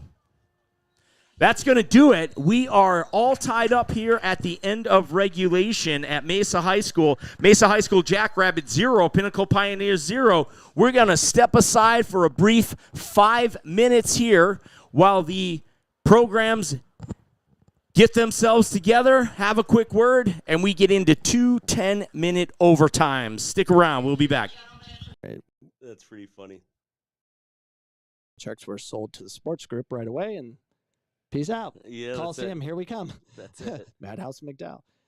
It's a question. Go ahead. Thoughts on ECNL versus GA happening. I don't know much about it because I don't play. I rip on it. Yeah, I rip on it. So from the little that I do know,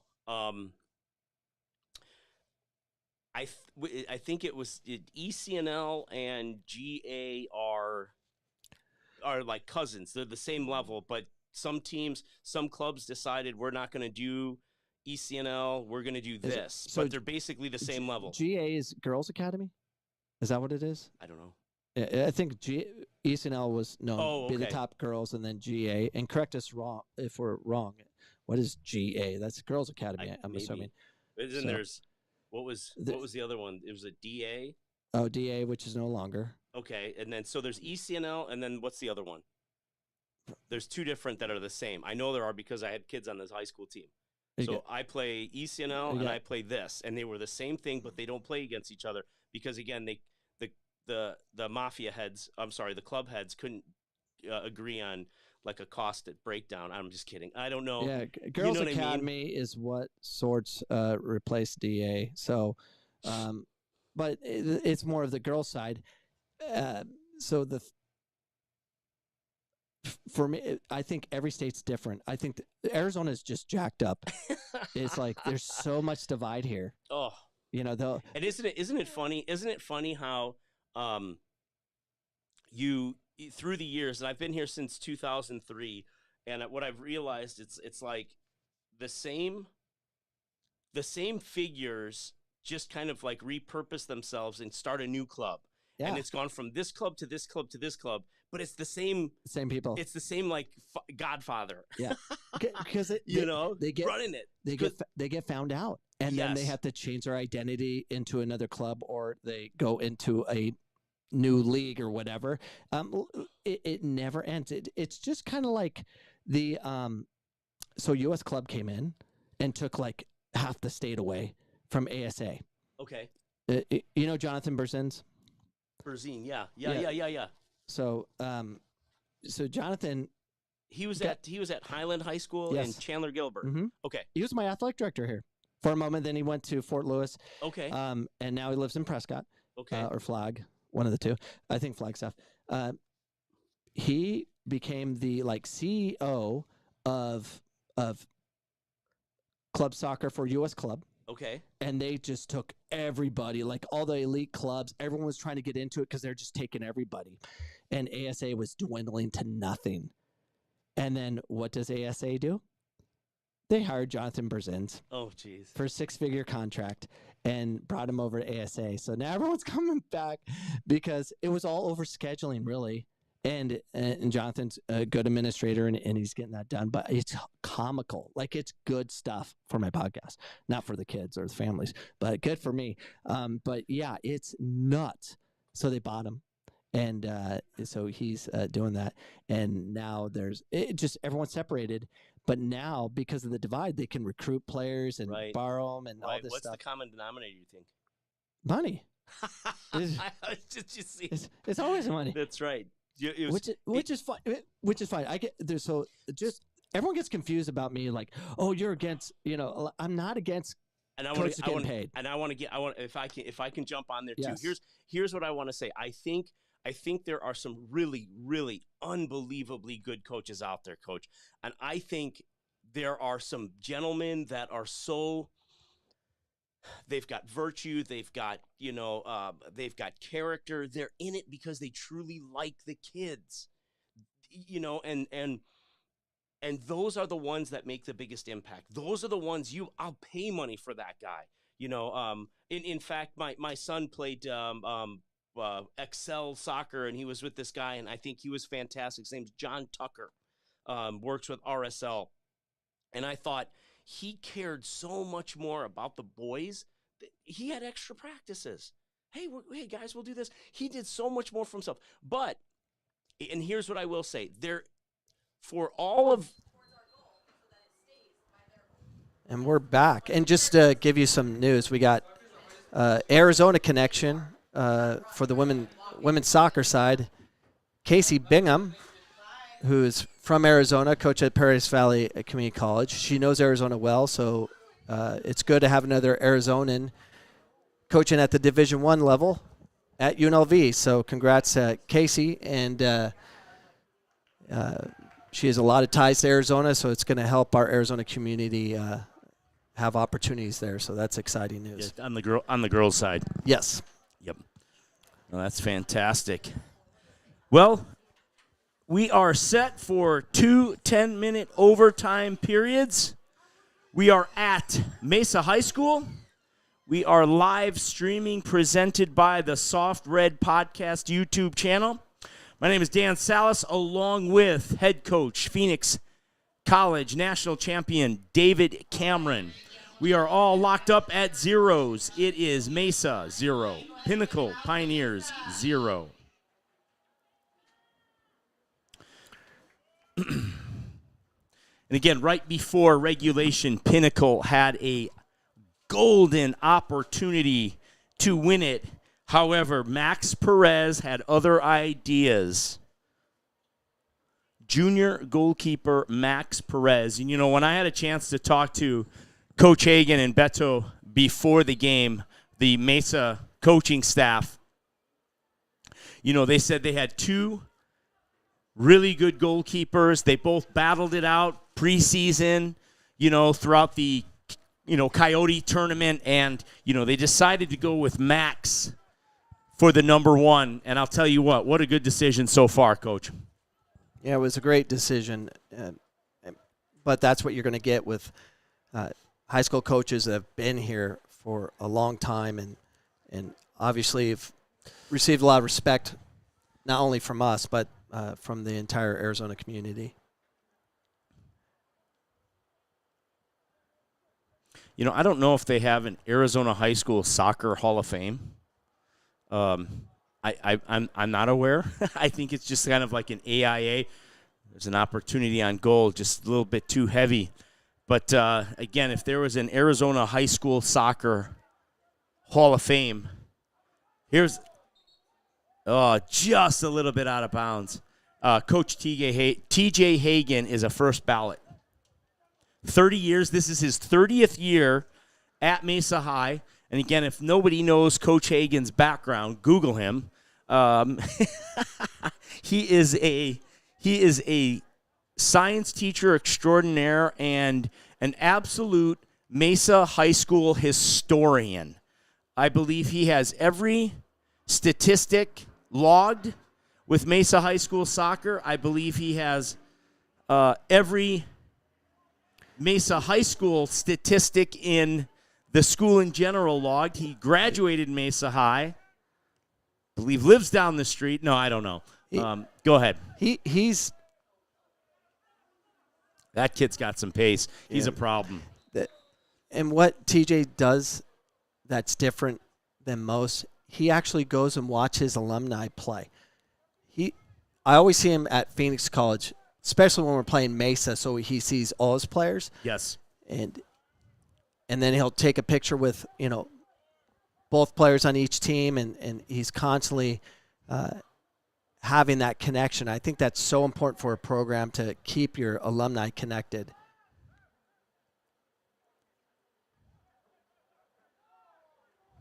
You know, and that's another defending point of high school soccer is that you've had so many of these figures, and they're just great figures for young men. And again, I have 2 boys. If my boys could play for Coach TJ Hagan, I would make it happen. But again, I'm not necessarily convinced that club coaches provide that same type of mentorship. There are some out there. I guarantee it. There are some out there.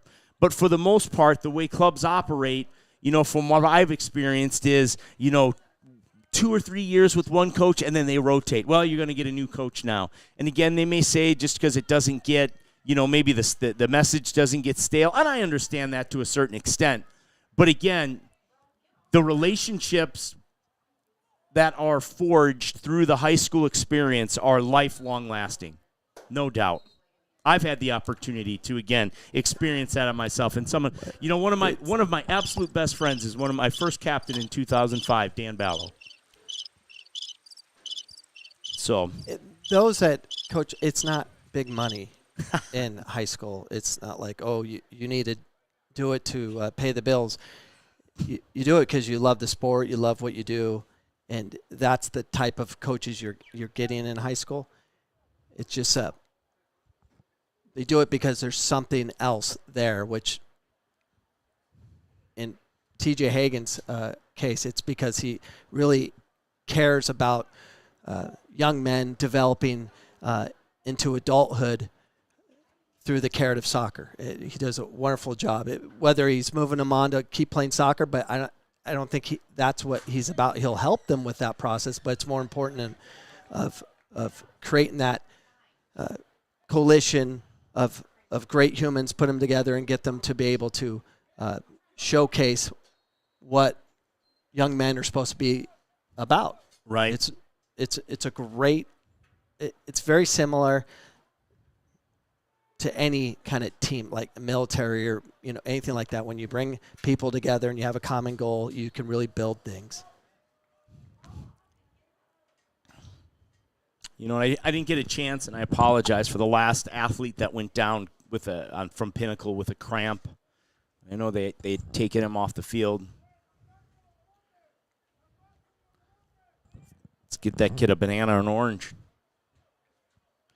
We are still tied up just under 6 minutes in the first overtime period at Mesa High.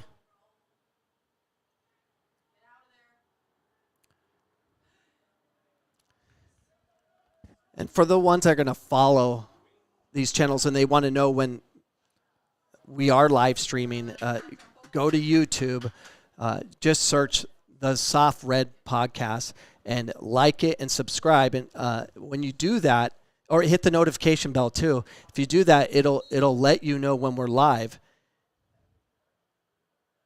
And any kind of support helps us develop the show.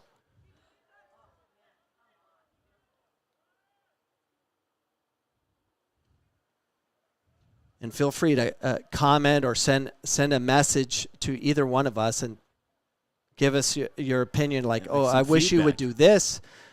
Wish you guys had, these kind of and I get the comments we will get. It's like, you need another camera. Yes, I agree. We have those. We actually have 3 cameras in studio, but it requires a lot of bandwidth and knowing what time the game starts. We literally showed up like 10 minutes before because, I did. You live far. Well, I thought the game was at 7. Yeah. AIA 365 had it at 7, and that was just an oversight. And again, a learning experience. I will triple check from now on with coaching staff, both sides, and again, I'm glad I did. Typically, most games are at 6 p.m., but for whatever reason, the AIA site had 7 p.m. When's our next game? Our next game is going to be Desert Vista at Perry High School. And from what I understand, that is going to be a 7 p.m. start. And again, I will double check that. That is wrong. That is Comment wrong. if you know that is wrong. That's right. And let us know so we can. And again, I'm of the belief that both Perry and Desert Vista do offer a freshman side or a JVB schedule, okay. And so they'll do a 3-5-7 format. Does Mesa not? They don't have a JV2. But Pinnacle doesn't at the moment. Okay.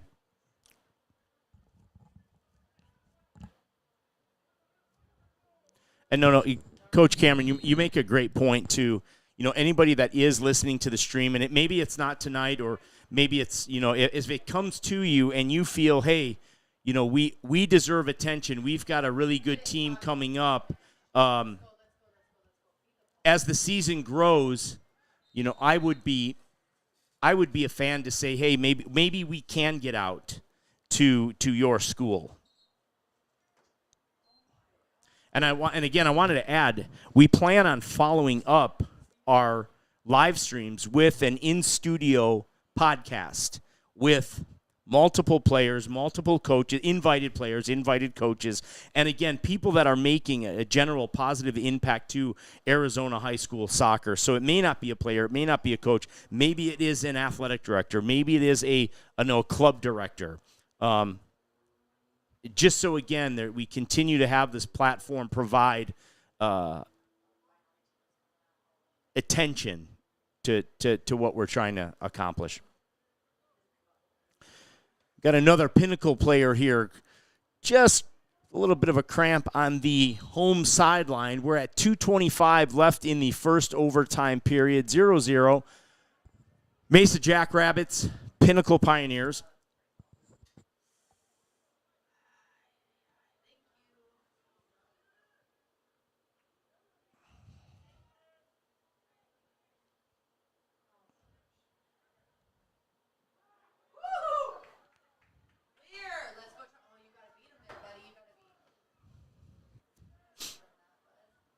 And again, and coming from Monday, we had an opportunity to do our first stream live from Hamilton High School, and it was a 12:30 kickoff, which was unique. But Hamilton had the great idea.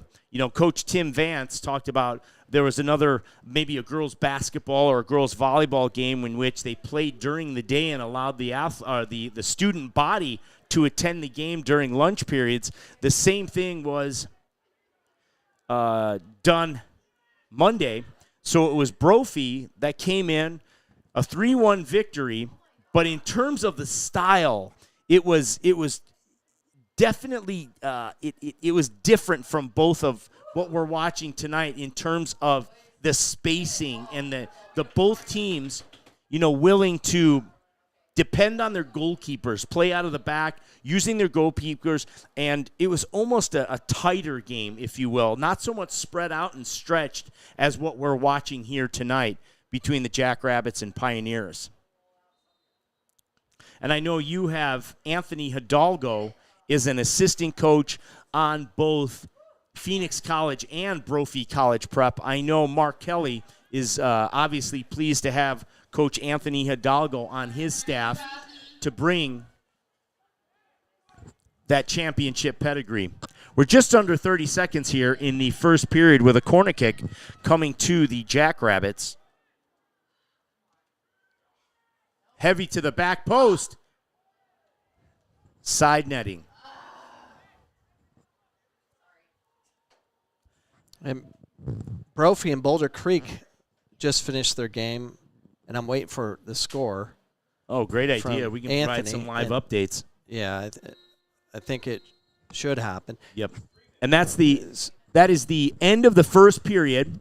We're going to have a 3-minute turnaround for both sides. And we're going to test something out. We're going to show you a goal scored by Phoenix College against Grand Canyon University, and these are clips we want. I obviously already have these, but here's a quick goal that we'd like to showcase anyone that would like to be part of this from Arizona Soccer. And this game was played at CCV, and we're the white team, and that's Mike Watkins from Verado High School making a pass to Yair Gonzalez. There's so many lines on that field. I didn't know which direction you were actually playing, Coach. Yeah, well, here's goal number.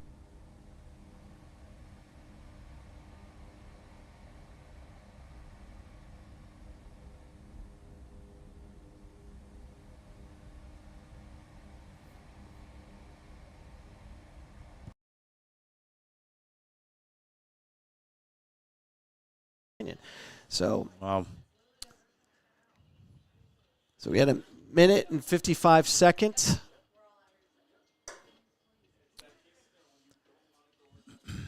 And should we just take a small commercial break? Yeah, let's do it. We've got you are listening to the Soft Red podcast coverage of Mesa High School versus Pinnacle. This is in between the first and second 10-minute overtime periods. We'll be back.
All right, welcome back, everyone. We are live again here at Mesa High School. This is the start of the second overtime period between the Mesa Jackrabbits and the Pinnacle Pioneers. So far, it has been a little. I mean, it's for the most part, in my opinion, the game started with sophomore forward from Pinnacle, Jonathan Kuramuna. And again, I'm sorry if I pronounced that name entirely incorrectly, Jonathan. But Jonathan had an absolute breakout first 10 to 15 minutes with probably 2 to 3 really, really good goal-scoring opportunities that just couldn't find the finish of that. And then we had a senior, Evan Romero, kind of come down with a little bit of an injury, a knock to his ankle. Maybe it was a soft tissue, a hamstring, or a calf. But, again, sat out for a little bit, came back about halfway through the first half, and he's made a positive impact. Every time there's been a set play like we're watching right now, he's above the ball, just ready to, again, finish this game off for the Jackrabbits. And we have a score update: Brophy 2, Boulder Creek 0. Brophy 2, Boulder Creek 0. You know, I've had an opportunity to play Boulder Creek a number of times, and they're always a tough out. And I think one of the reasons, if anybody is not familiar, Boulder Creek's home field is unique. Boulder Creek's home field is very, very, very small. Boulder Creek's home field is barely the width of the football field, but they keep the goals at the goal line of the football field. They don't go through the end zone. So the end line of Boulder Creek is actually the start of the end zone. So you're exactly 100-yard soccer field. And it feels like a phone booth you're playing in. So any type of speed that you have is nullified, because you can just keep your back line at the 25-yard line of a football field, and you don't have to go forward if you don't want to. So again, it's a unique experience playing at Boulder, and I think they do a tremendous job of taking advantage, knowing that size of the field, knowing how to play on that. Oh, unlucky again by the Pioneers. Another quality save by junior goalkeeper Max Perez. And, Coach, I got a question. At this point in the game, and I think I know what your answer is, when do you stay at the tie, and when do you go for the victory? In terms of compromise. I'm in the mindset always go for victory. I'm not a fan of defending. I'm a fan of just scoring. Yes, that wins the game. It's more fun. And like Herm Edwards said, you play to win the game. It's more fun. Thank you. It's more fun. And simple answer. It's more fun. And again, I think it's a great defense is attacking. If the opposition's scared of your attack, they're going to be scared to go forward. So overwhelm them with attacking, and it'll maybe avoid this overtime.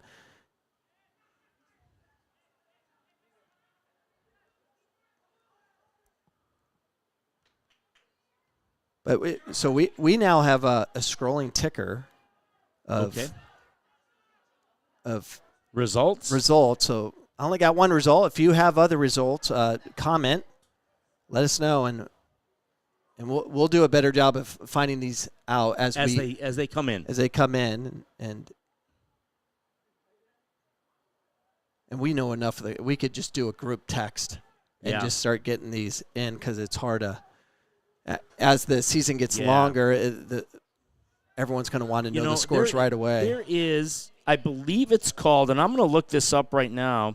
I believe it's called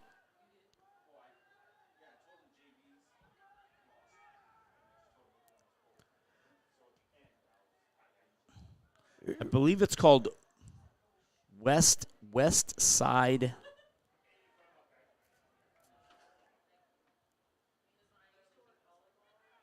West Side Sports, what a shot on goal. Just missed it. I believe it's called West Side Sports Arizona, and it is called West Side Sports Golazo by Arizona for Arizona. And I follow them along with, it looks like a number. They've got over 1,000 followers here. And again, if anybody is familiar with the West Side Sports Golazo, I know they are not necessarily providing a stream to the games, but they seem to have one or two, photographers and videographers. Here's an opportunity on goal for Pinnacle. Out at the games, again, providing just coverage of results. And so if you go to their Instagram, they do a really good job, like I said, of being present.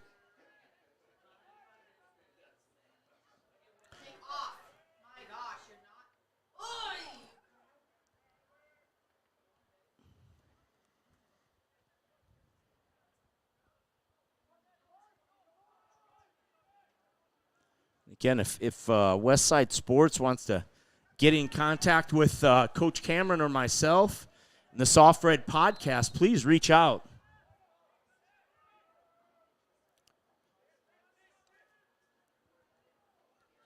Now, the next location is at Perry. Perry. Yes, sir. How's their internet? I will contact them immediately. Here's an opportunity here. This is a dangerous spot.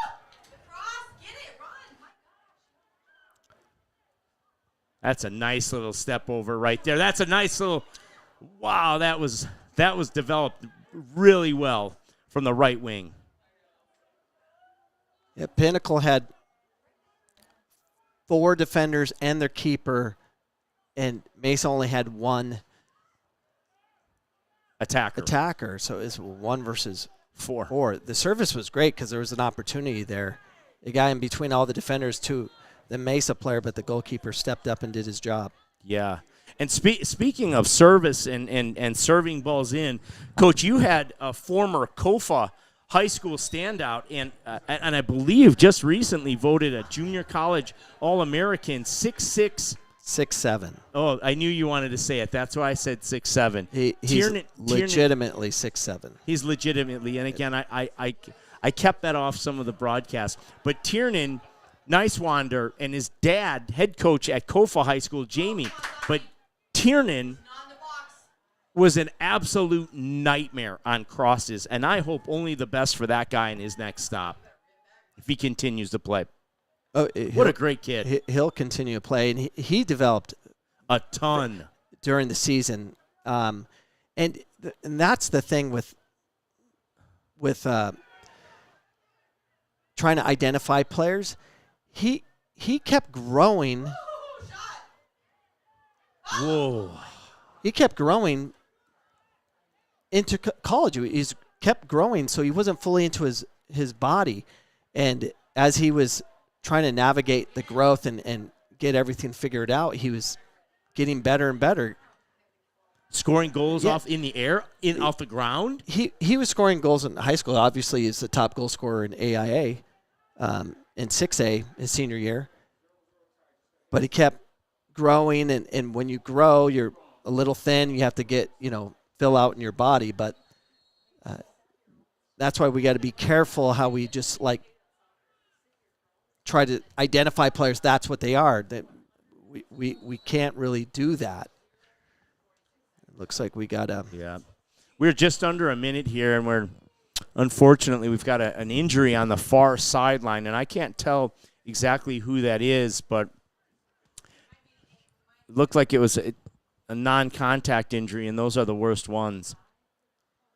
And again, we are just under a minute, 46.9 seconds here left in the second overtime.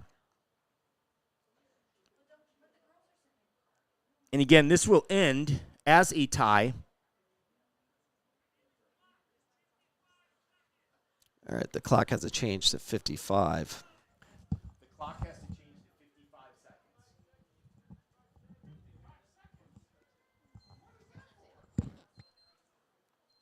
We're just getting an official. We have center referee Jason Ulrich indicating the official time needs to go to 55 seconds.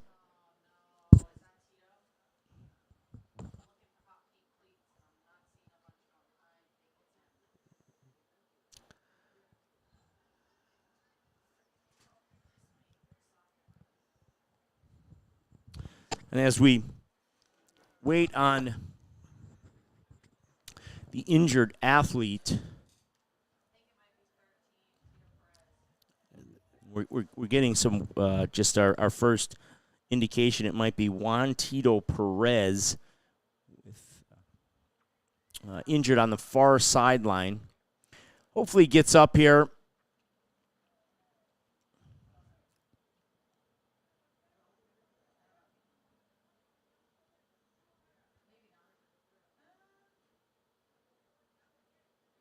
Coach Hagan's walking him off.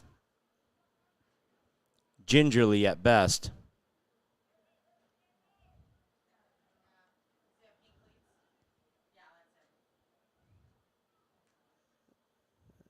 Hopefully it's not too bad. Usually if it was really bad, there would be a golf cart. Yeah. He wouldn't be able to putting a ton of pressure on it.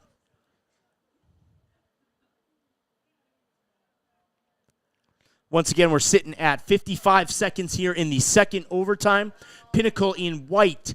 Your home team is Mesa High, the Jackrabbits. We are still at 0-0. This is the second overtime.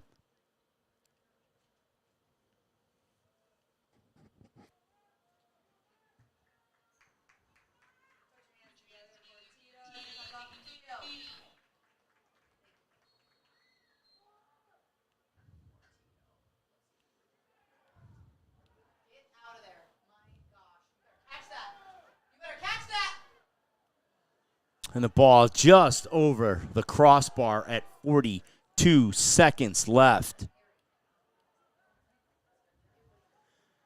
It looks like goalkeeper Max Perez will clean it up out of the goal kick.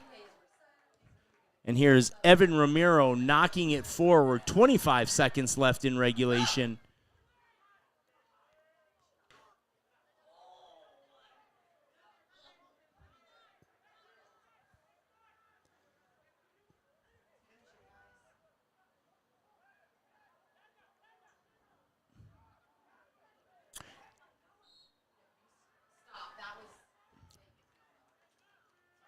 That'll be game. That will be the game. So that'll do it tonight, ladies and gentlemen. What a night of soccer here at Jackrabbit Stadium. Thank you so much for tuning into the Soft Red Podcast presentation of Arizona High School Soccer. Mesa High School 0, Pinnacle Pioneers 0. A big thank you again to head coach David Cameron for joining us tonight and sharing his insight. Having him in the booth is an absolute joy. To the players, the coaches, and especially you, the fans, thank you for being a part of tonight's stream. This broadcast, again, is the Soft Red Podcast. I hope you enjoyed tonight's coverage. Make sure you subscribe to the Soft Red Podcast YouTube channel and on Instagram at the Soft Red Podcast. We will be next week at Perry High School, December 16th, Desert Vista at Perry High School. Once again, thank you so much for joining us tonight.